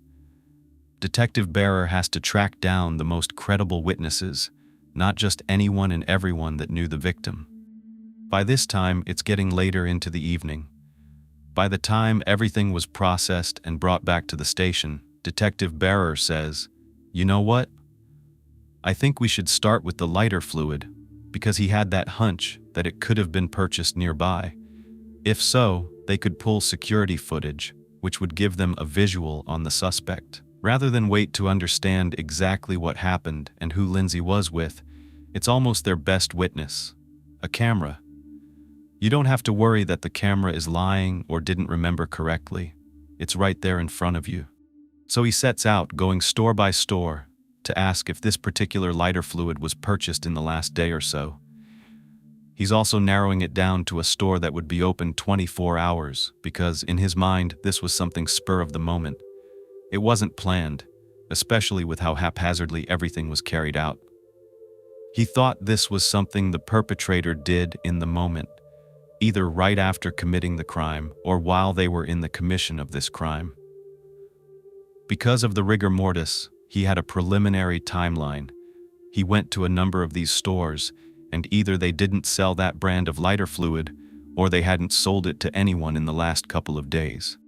There's also a possibility that the person who committed this crime drove from a far distance to get rid of Lindsay's vehicle, which could mean the convenience store that he's looking for could be far from this area.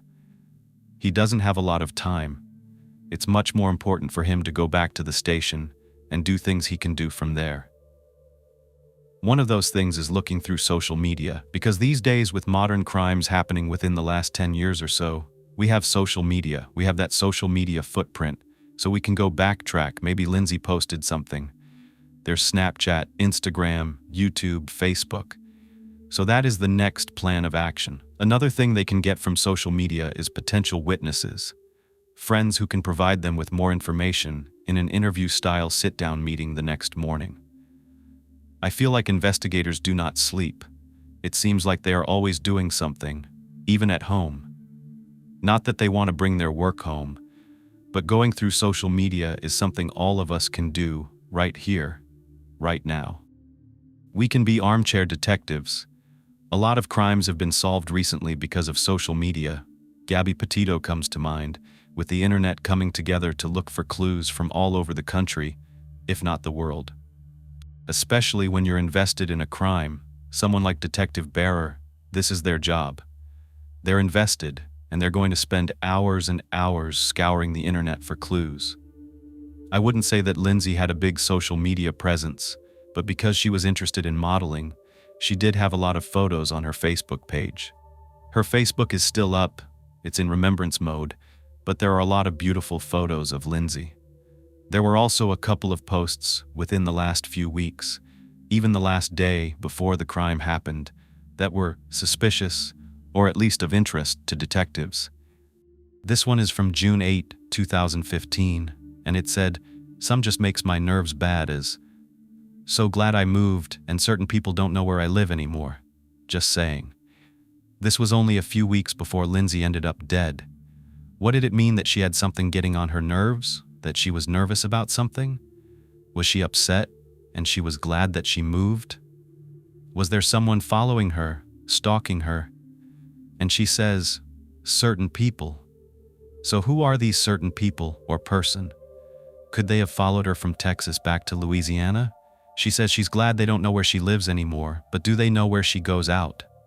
Do they know the people that she hangs out with? Are they jealous? Do they have ill will toward her? And she's posting this publicly, so did they see this post? These are the questions detectives have to ask, and it's why it's good that social media exists. Sometimes it is a double-edged sword. There's also a photo taken right before this post. It's from the same day, and looks like Lindsay was visiting a bar or a restaurant. You can see TVs in the background. It looks like sort of a bar and grill, like a sports bar. There were 19 comments on this particular photo, so investigators have to go through them. However, there wasn't anything suspicious when they went through those, so they moved on to another post from June 19th, 2015. This was just a day before she went out with her friends. It says, "I've learned something so beautiful from a really messed up situation, so bittersweet and so enlightening. Where do I go from here?" And then there's an emoji of a pen. That's a lot to decipher. I don't know Lindsay. I'm not a detective. It's not my job to sift through, understand, and analyze things like this. But it's clear, because it's in her own words, that she was in a really messed up situation. Although she is saying she learned from it and it's bittersweet and enlightening, the question is, did it involve someone else? Do they see it as enlightening and bittersweet? And there's a pen at the end of her comment, as though she's not done writing her story. However, somebody did close that chapter for her. She didn't know where she was going from there, but we know where she ended up. These Facebook posts were not giving the detectives many leads, but it didn't take long before both Jessica and Melanie, who were with Lindsay the night before, came forward. They came down to the homicide department to be interviewed. It's tough having to recount the moments that you spent with your loved one who is no longer here, but it is so important to provide any and all information you can before you forget everything. Everything you know up until the last point that you saw them is imperative in order to catch who did this. Jessica knows this. She's more than willing to help. She comes in armed with her phone, going hour by hour, letting detectives know step by step what the girls did that night. I already relayed a lot of that information to you. They were at Gabby's until about 1 o'clock, then they headed over to Spice Bar and Grill. Melanie came there to meet them around 1:30 or 1:45. Jessica tells detectives that she wanted to leave. She was tired and uncomfortable. She tells them about Bam, that Bam met them at Spice. While they were still there, Lindsay, Bam, and Melanie took a photo together, which she provided to them. Detective Barrer printed it out. Barrer took note that Bam was a black male, around 6 feet tall, and probably 200 pounds.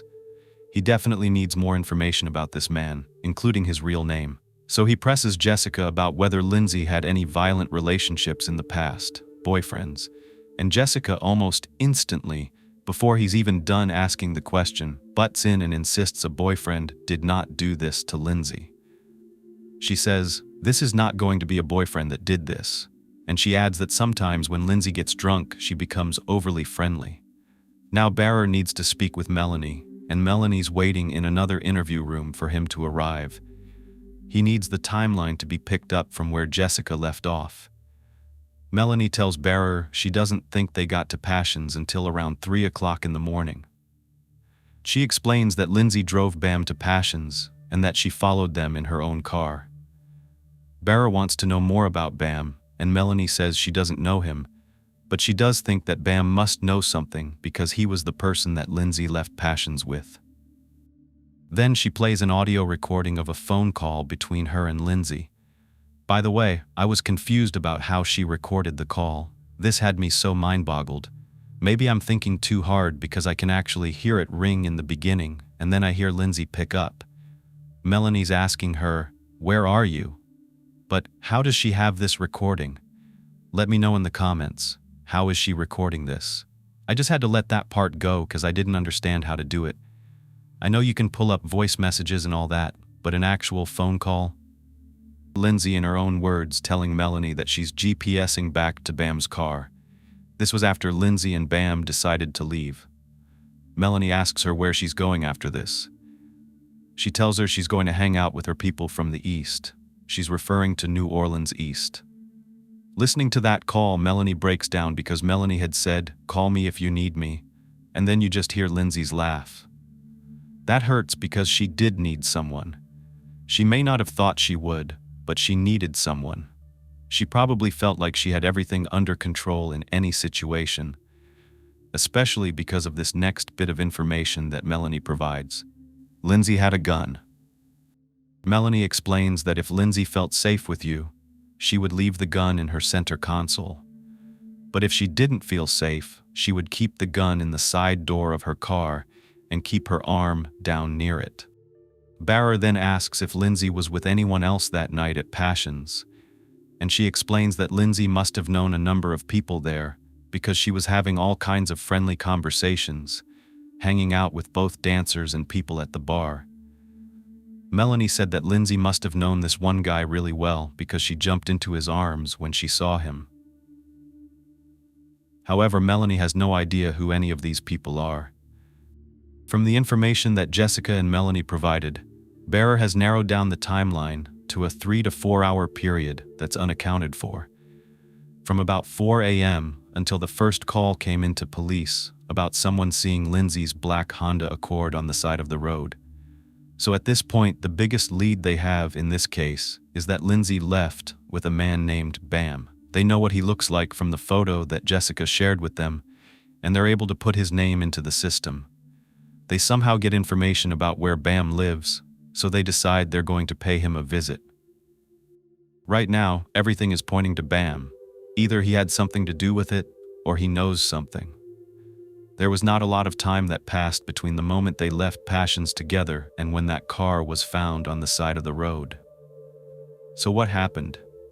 The theory at this point is that either Bam wanted to cause Lindsay harm, so they leave together, and something transpires between the time they leave and when they get to Bam's vehicle, or that she brings him back to Spice to get his vehicle, drops him off, and then goes somewhere else, or that someone saw her when she was dropping him off, and that other person causes her harm and leaves her on the side of the road. Another significant point at this time was the gun. Detective Barra believes that Lindsay was possibly shot with her own firearm. The next day, a candlelight vigil is held in Lindsay's memory. Detective Barra attends, not just because he wants to ask questions, because he does, but he wants to see who comes to the vigil. There could be some very important information gleaned from the fact that certain people show up or certain people don't show up. He can size people up, see if they're acting differently, and see if he can find any leads. But he's also there because he cares. Lindsay is not just a number. She's a person, and he shows his respect for her family and for the people she's left behind. All of Lindsay's friends and family are gathered around. They're wearing shirts with her on them and lighting candles in those pink solo cups. Jessica spoke and said that Lindsay's son will never have a mother and that she can't imagine someone having to tell their kids something like that. She would never be coming back, and that Lindsay was the best person. Jessica just prays that she gets justice because no one deserved to die like that, and that's when they let off all the balloons. This was the second night after Lindsay had been found. Right after the vigil is over, Detective Barra doesn't hesitate. He makes a trip over to Bam's. He knocks on the door and just asks, "Are you friends with Lindsay Nichols?" He says yes. Bam actually tells detectives to come inside. The first thing that detectives notice is that Bam is a big man, very big. Once they get to talking with him, they realize they want to sit down for a formal interview, so they ask Bam if he wouldn't mind coming down to the homicide department. He agrees, but says he can only come the next day. The detectives are hopeful he'll show up because they really need more information. He was the last person known to have seen Lindsay alive. Luckily, Bam is true to his word and shows up at the homicide department the next day. Detectives want to know how he knows Lindsay, how long they've known each other, and who she is to him. Bam explains that she's a good friend and that they've known each other for a little over a year and a half. They ask how he ended up with Lindsay that Saturday night. As anyone who watches true crime knows, conversations at a police station are typically recorded, and Bam is aware of this. While he speaks with Detective Barrer and his partner, they're also being watched by other detectives in different rooms, who analyze body language, tone of voice, and other details. This approach allows them to gather information efficiently, with one detective in the room collecting information while others research details of the case. Detectives sometimes leave the room and return for tactical reasons or to check in with other investigators. Sometimes additional information can help elicit a confession, so the more information they have, the better. Bam fills in a lot of the blanks during his interview. He mentions that Lindsay texted him around 2 a.m. saying she was at Spice. He thought, okay, cool, and decided to meet her there to hang out for a while. When he arrives, Lindsay suggests they go to Passion's because it's Father's Day and she wants to buy him a drink. Once inside the club, Bam observes that Lindsay starts chatting with a group of young men. While he couldn't hear the conversation due to the loud music, he could tell it was friendly. After they've been there for a while, Lindsay tells him she's going to drop him off. He agrees, and they leave together. She drops him off at his truck in the parking lot at Spice. Detective Barrer asks where Lindsay was going, and Bam says he doesn't know for sure, but that she mentioned hanging out with some friends. He gets back into his truck and looks back, seeing Lindsay driving off toward New Orleans East. This aligns with what Melanie said in the audio recording. Lindsay had mentioned meeting up with her people in that area. At this point, Detective Barrer doesn't hold back. He asks Bam directly, "If you know who did this, or if you're responsible in any way, we hope you'll say it now instead of us having to figure it out later." He directly asks Bam if he killed Lindsay Nichols. Bam insists, "No sir, I promise you if I knew anything, I would tell you." He sounds genuine, calm, well-spoken and concerned about his friend. He expresses that he can't imagine anyone having a problem with Lindsay. She was a good-hearted person. Bam breaks down a bit, saying he's hurting because he knows Lindsay is gone. Frustratingly, it's day 3 in the investigation, and they're no closer to figuring out what happened. However, this is part of the process. Detectives have to eliminate people one by one. They decide to pull some surveillance video from Passion's nightclub to see if there's anything significant on it. They're also in the process of getting that search warrant to search the inside of Lindsay's vehicle and have an advanced crime scene team analyze everything within that car. They're hoping that they're going to find a bigger lead from that evidence. They were able to look inside and see things that they thought would be significant, but they weren't allowed to touch anything in that moment because they had to go through the entire legal process. However, there are things that could be collected. So the very next day, they go down to the headquarters where the car is locked up. They bring out their crime scene photographer to take pictures of everything as they're sifting through it. Many people have a lot of things in their trunk, a lot of things in their vehicles, everyday things like clothing, accessories, and shoes. Lindsay was no different. So it's hard to differentiate between something that might be evidence and something of value and just everyday items that were thrown inside this vehicle. However, I did tell you about a plastic bag that was burned on the outside, but the contents looked as though they were completely intact. From what they could tell, it looked like men's clothing, and that was significant. The crime scene technicians came out. They collected swabs from places like the steering wheel in case anyone else drove the car. There could be DNA on it. They swabbed the trunk, inside the vehicle, on the dashboard, and any other place where DNA or fingerprints could be found. But probably the biggest find during the search of her car was her cell phone and the men's clothing. There was a white tank top, like the wife-beater kind that men usually wear, with a pair of red basketball shorts and a pair of socks.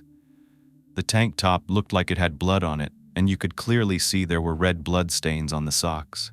These items were put inside of this plastic bag with the intention that it would be burned with no evidence left behind.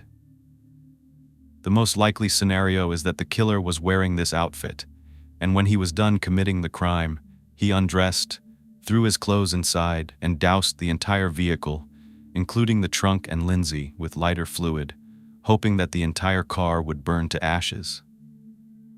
Even though these are some significant finds, the DNA analysis takes weeks. So right now, detectives have to do what they can to generate more leads while they are waiting. They go back to the station and look through the surveillance footage from Passions. You can see Melanie, Bam, and Lindsay entering the club. There's also footage of Bam and Lindsay leaving the club together, just like Melanie and Bam had said. Right next to the club is a Shell gas station. It's right here. Bam and Lindsay went there to get some cash out of the ATM before going to Bam's truck.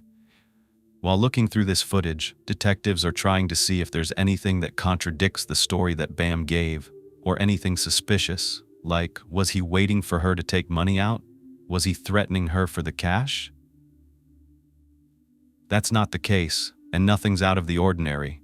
Just two friends hanging out, getting money out of an ATM. Detectives do not see a motive here when it comes to Bam, so he is pretty much eliminated at this point. They have to wait 2 whole weeks, and nothing's happening in the case. They have no new leads, and it's pretty much a dead end. However, they are about to get some shocking information, and it comes from Lindsay's phone records.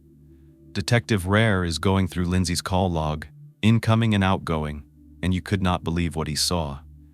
At 4:45 a.m., Lindsay made a call to 911. This is unbelievable. You're expecting to see a lot of things when you're looking through these phone records, but you are not expecting a victim to have called the police and not been helped. He is so confused. He has to understand more about what happened during this phone call. They know they're going to have to contact the police department and find out what was on that 911 recording. They also pinpoint the last person that Lindsay called that night before the 911 call. There was a number that she called a couple of times, so they go ahead and run it through their system, and it comes up to a man named Theon Sampson. When they checked where he lived, he was from the east.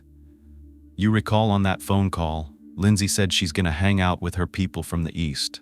Who is Theon Sampson? Where was he that night? Did he see her that night? Does he have anything to do with the crime? They run his name and are able to find out that this man had convictions for aggravated battery as well as illegally carrying weapons.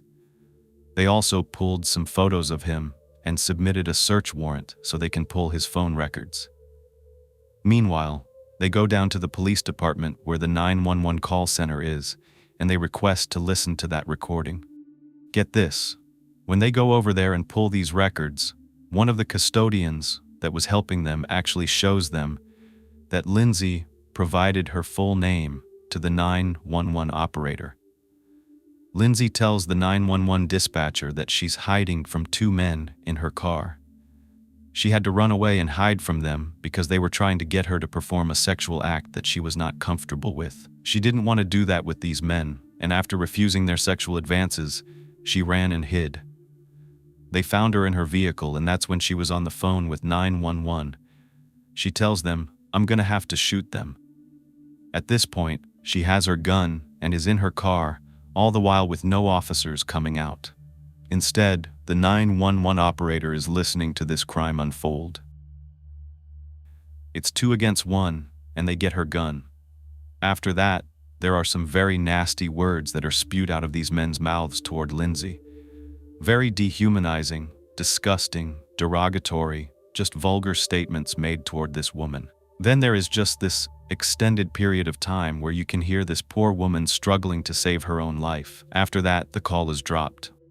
Detective Barra said this is the worst 911 call he has ever heard in his entire career. This woman died, and the operator stayed on to listen to this entire conversation, but there was no one there to help her. These 2 men had gotten a hold of her keys and her gun, and they were threatening to kill her. Not only that, this phone call captures the moments that these men were attacking her. During this call, she also told the operator that she might have to shoot them, that was her only choice, but apparently she never got the chance. The operator asking her, "What does the person look like?" And they're trying to calm Lindsay down, but she's just crying and keeps saying, hurry up, please hurry up."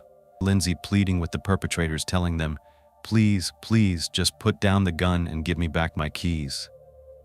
But the saddest thing is that Lindsay is just telling the operator, "I need help, please send someone. I need help, please send someone. Hurry." She's saying this over and over again for 8 desperate minutes. I can't even fathom being on an 8-minute phone call and not having someone come to my rescue. At the end of this call, the operator is saying nothing. They're just listening to the sound of Lindsay crying, moaning, and being repeatedly struck. It's horrifying. We think, or at least I do, that when we call 911, we're gonna get saved. We always think that's the most important thing to do. If we can get to our phones, we're safe. We feel like if we hit those 3 numbers and call, we're gonna be okay. But Lindsay was not okay. This is not okay. This operator failed Lindsay Nichols. They did not relay this information to the appropriate and proper departments. It was categorized as a low-level response needed. Low-level, this wasn't even a high priority. So by the time the units arrived, Lindsay and her murderers were gone. It was too late. It is absolutely gut-wrenching to know this, because sometimes we don't know. We have to imagine or guess what someone's last moments were. But to hear them puts it on a different level of sadness. For Jolene, having to hear her daughter in those last moments and knowing how brutal they were is something that haunts her, and it always will. Because sometimes when things happen, we can imagine that they went differently. But you can't escape the truth in this case. You know, there is a commander from the police department who admits that when they make mistakes, people can die. This is a life or death job. You're dealing with emergencies, and you have to take it seriously. Not to say we know exactly what was going on in that dispatcher's mind. We're human, I understand that. But I don't understand how something like this can happen. It's been 4 weeks at this time, and had that connection been made between this call and Lindsay's murder sooner, things would have progressed a lot more quickly. But they do get 40,000 911 calls a month, so that correlation just wasn't made. And unfortunately, because they did have to hear Lindsay say what she did, they got a picture of where she was, where this was happening, because she told the dispatcher that she was near a car dealership. She even described that there were more than one man, and that it seemed like she knew one of them, but she was afraid to tell the dispatcher who she said it was, a guy that she had met once before. Detectives are going to use all of this as evidence and sift through it to see if they can make any more connections. Meanwhile, the autopsy report came back in October. Cynthia Garner concluded that Lindsay suffered 9 gunshot wounds, 1 to the head, 6 to the neck, and 1 to the hand. There was evidence that Lindsay had been strangled and suffered blunt force injury. The burning of Lindsay's body occurred post-mortem. A toxicology report was conducted as well, and it indicated that there was alcohol in Lindsay's bloodstream. Dr. Gardner estimated that the muzzle of the gun was approximately 2 feet away when it was fired, and it was from a 9mm firearm. The shell casings and bullets that were recovered from the passenger area and the trunk area were tested, and it was proved that the weapon they came from was Lindsay's 9mm handgun. The investigation further revealed that Lindsay was shot while in the passenger side of the vehicle, as well as when she was moved to the trunk area. It is absolutely terrifying to be in such close quarters, trapped in your vehicle and killed with your own firearm. The biggest lead Detective Barrera has right now is this guy, Dion Sampson.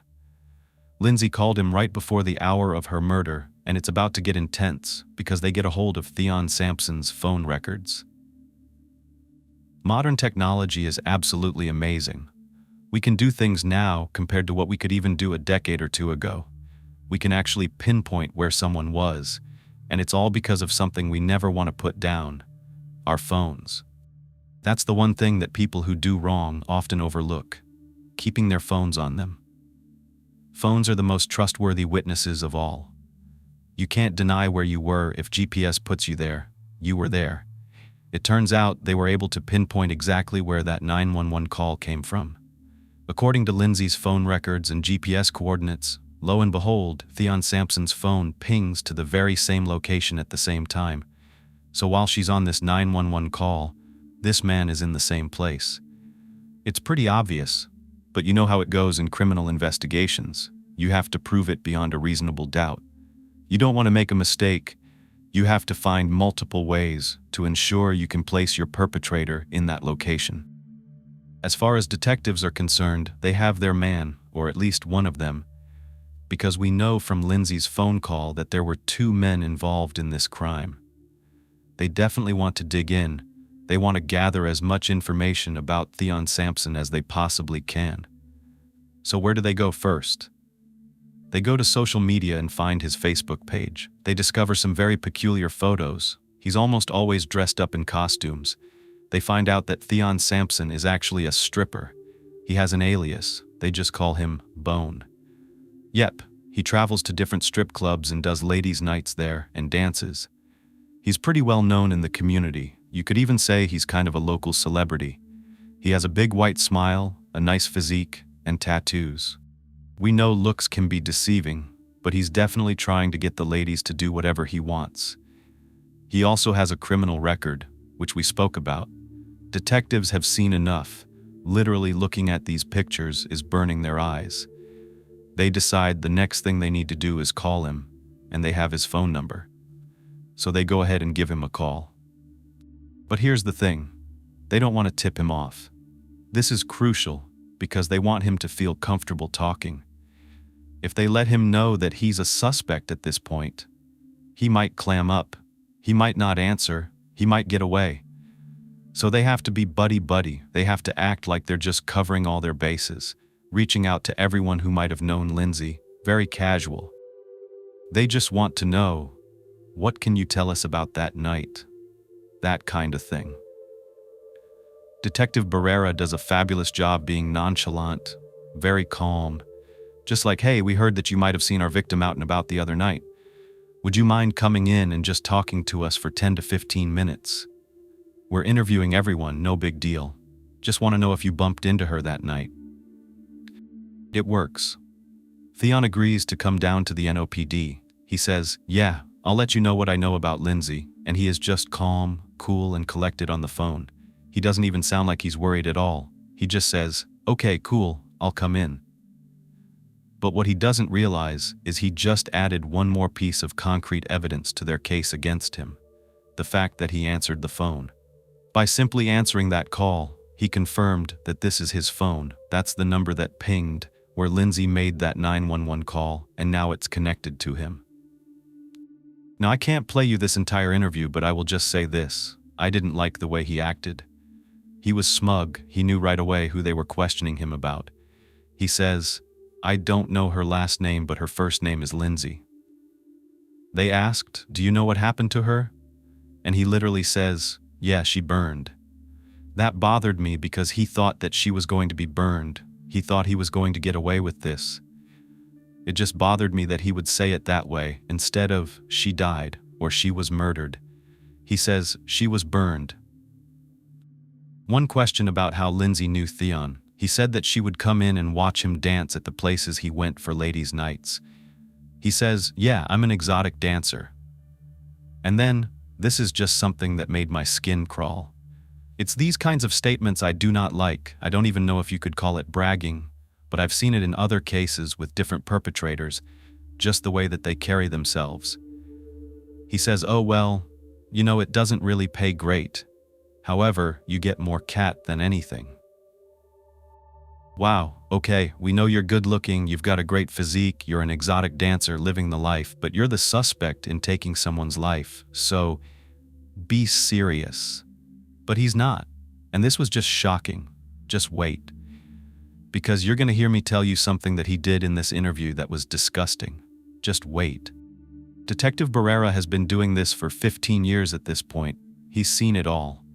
But you just wait, because even he was caught off guard. They asked Theon how he ended up running into Lindsay that night, and he says, I saw her at Passions. This time, he's not dancing, he's actually hanging out and drinking, which might have been a little bit different because usually he is on stage when Lindsay sees him. She recognized him, so when she came in, as soon as they locked eyes, she ran up to him and gave him a hug. For the rest of the night, he said that he was flirting with her. He admits he was flirting and wanted to see what was up with her, what she wanted to do. That was his intention. He says that she told him she would call him later. All the while, he is totally calm while saying this. It's like he's explaining what he ate that day. He's able to look the detectives right in the face and say, "That is the last time I saw her." So that puts them together around 4 o'clock in the morning while they're still at the club. They know that Lindsay called him after 4, so they asked him, "Did she ever call you?" He said, "Yeah, she called me. I don't know what time it was though, because I didn't answer." They said, "Well, where were you?" And he responds, "I was at home." They asked, "Did you go anywhere else that night?" He says, "No, sir." Now, he does something tricky here. They ask Theon, "Did you have your phone on all night?" And he doesn't hesitate. He says, "Yeah, I had my phone all night. I always have my phone." They ask, "No one else had your phone?" He goes, "No." Now, what he doesn't understand is that he's confirming that no one else could have been where that 911 call was made because he was with his phone. Detective Barrera does another little buddy-buddy thing and says, "You know, everybody I've been interviewing today has been giving me DNA samples." So Theon agrees to do it as well. But here's the crazy part of the interview, at least from my perspective. When Detective Barrera goes to leave the room to get the DNA kit so he can take this monster's DNA, this narcissistic fool is so conceited and smug that he asks if he can take a selfie. Are you serious? He's like, "Hey, can I take a picture in here?" Literally taking a selfie in the interview room. This cannot be real. All the while, other detectives can see everything that's going on in the room, and they're just looking at him like he's a specimen under a microscope, because it's so peculiar to see someone just taking selfies, smiling shamelessly, thinking that this is funny, that it's a joke. This is someone's life, and you're suspected to be involved in taking that life. I don't think he ever thought he was going to get caught. Getting that DNA sample was huge because they wanted to compare it to the DNA found on the men's clothing. Remember the tank top and the basketball shorts? They really want to get a match because as soon as they know that it's a match, which they suspect it is, they can arrest this man. Meanwhile, the detectives want to ask Lindsay's friends if they know anything about Theon. Jessica says yes, they met him 3 months ago while they were out on a girls' night. They were at a place called the Tiki Hut. That's where they ran into Theon for the first time. Here's the thing, he and Lindsay had chemistry right away. They were both really good-looking people. They were outgoing. Like I said before, their energies matched. That was the guy I was referring to who came into Passions, the one she ran up to and gave a big hug. He picks her up off the ground.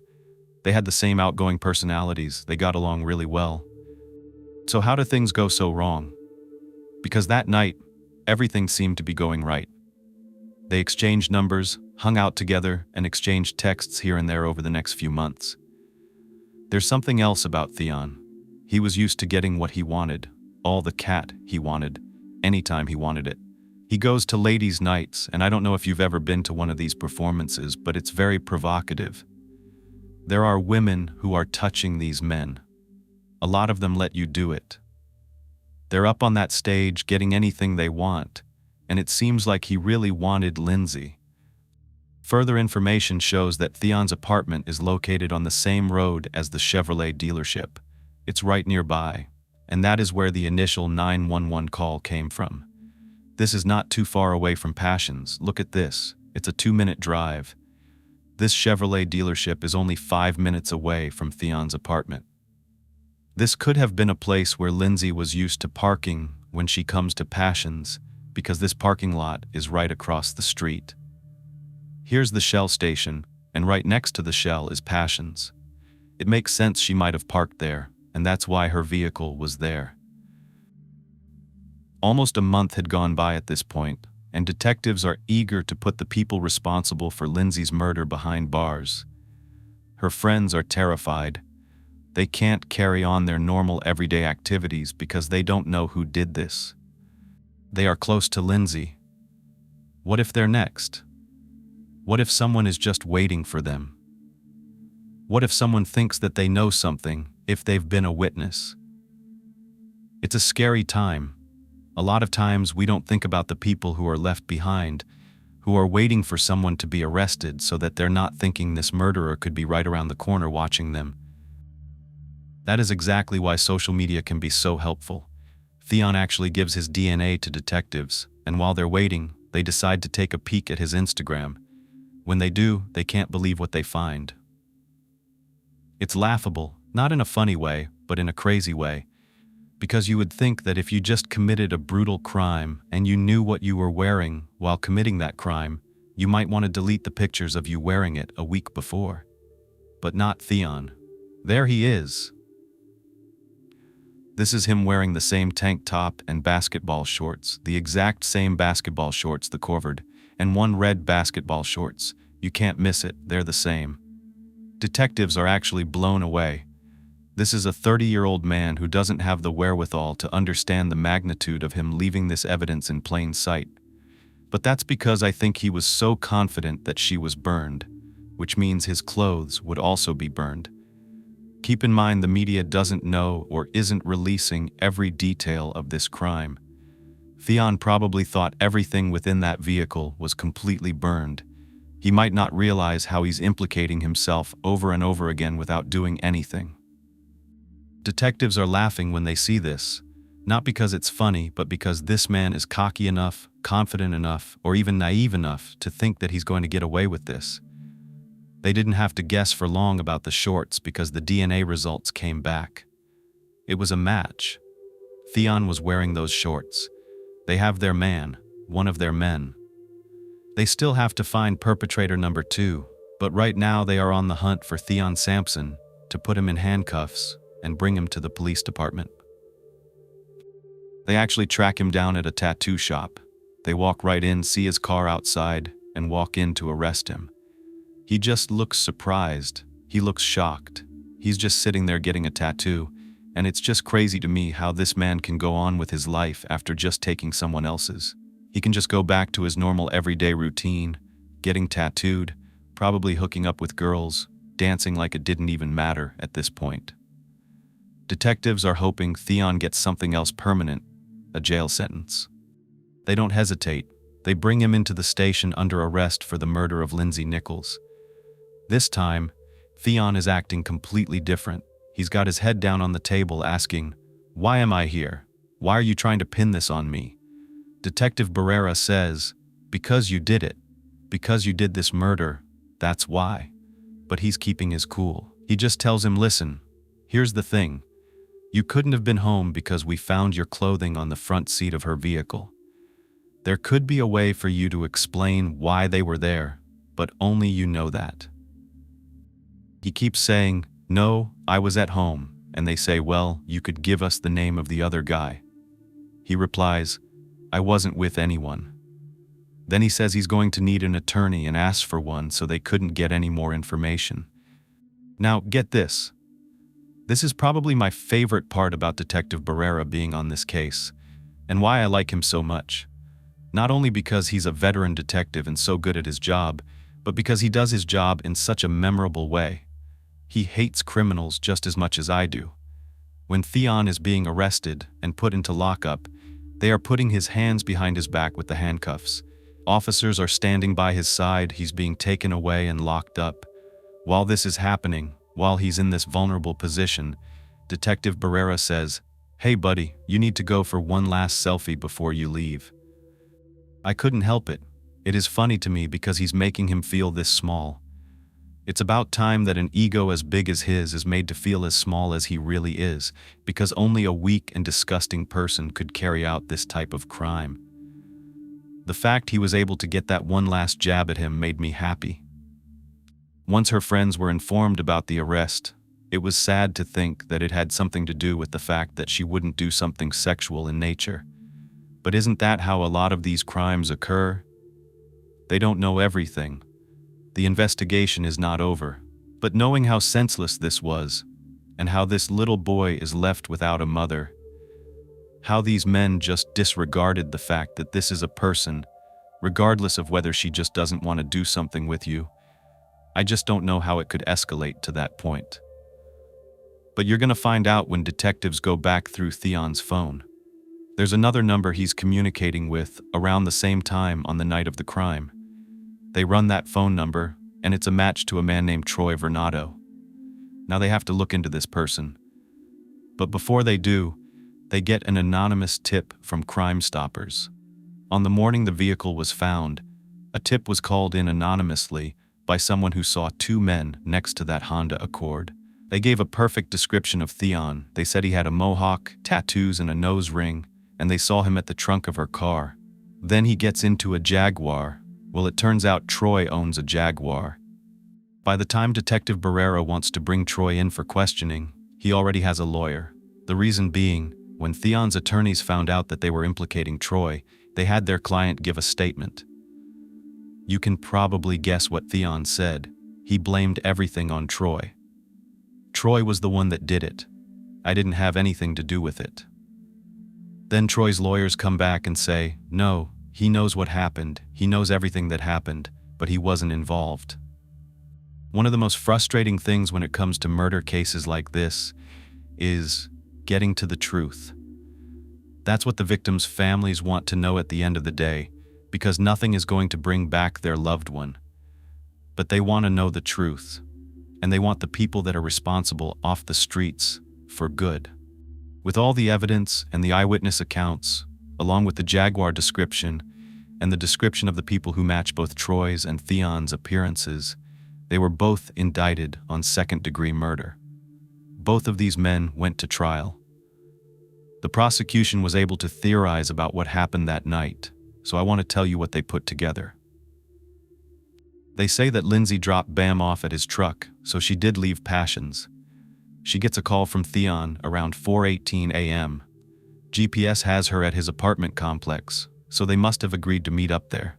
She arrives around 4:30 a.m.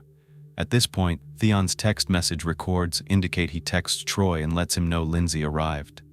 Troy was actually waiting outside at this point, and Theon says, "Come up," telling him that the apartment door is unlocked. Theon is trying to arrange a threesome between Lindsay, himself, and Troy. This happened shortly before Lindsay runs out of the apartment, barely dressed. Something happened when that man came into the apartment. By interviewing some of Lindsay's friends, they suggest most likely she didn't know that man. She doesn't know Troy, and she didn't agree to have him involved in any kind of sexual act, so she runs, and these two men run after her. Of course, there are still a lot of unanswered questions. For one thing, they don't know how someone got a hold of her car keys. They don't know if they were dropped on the ground while she was running away, or if they caught her and grabbed her keys. But by 4:45 a.m., she makes that 911 call, and GPS places her vehicle in that parking lot at the Chevrolet dealership. Lindsay was trying to hold the door shut, and they had the keys. She couldn't hold on anymore, and they got in and attacked her. At some point, she was placed into the trunk of her vehicle after being manually strangled.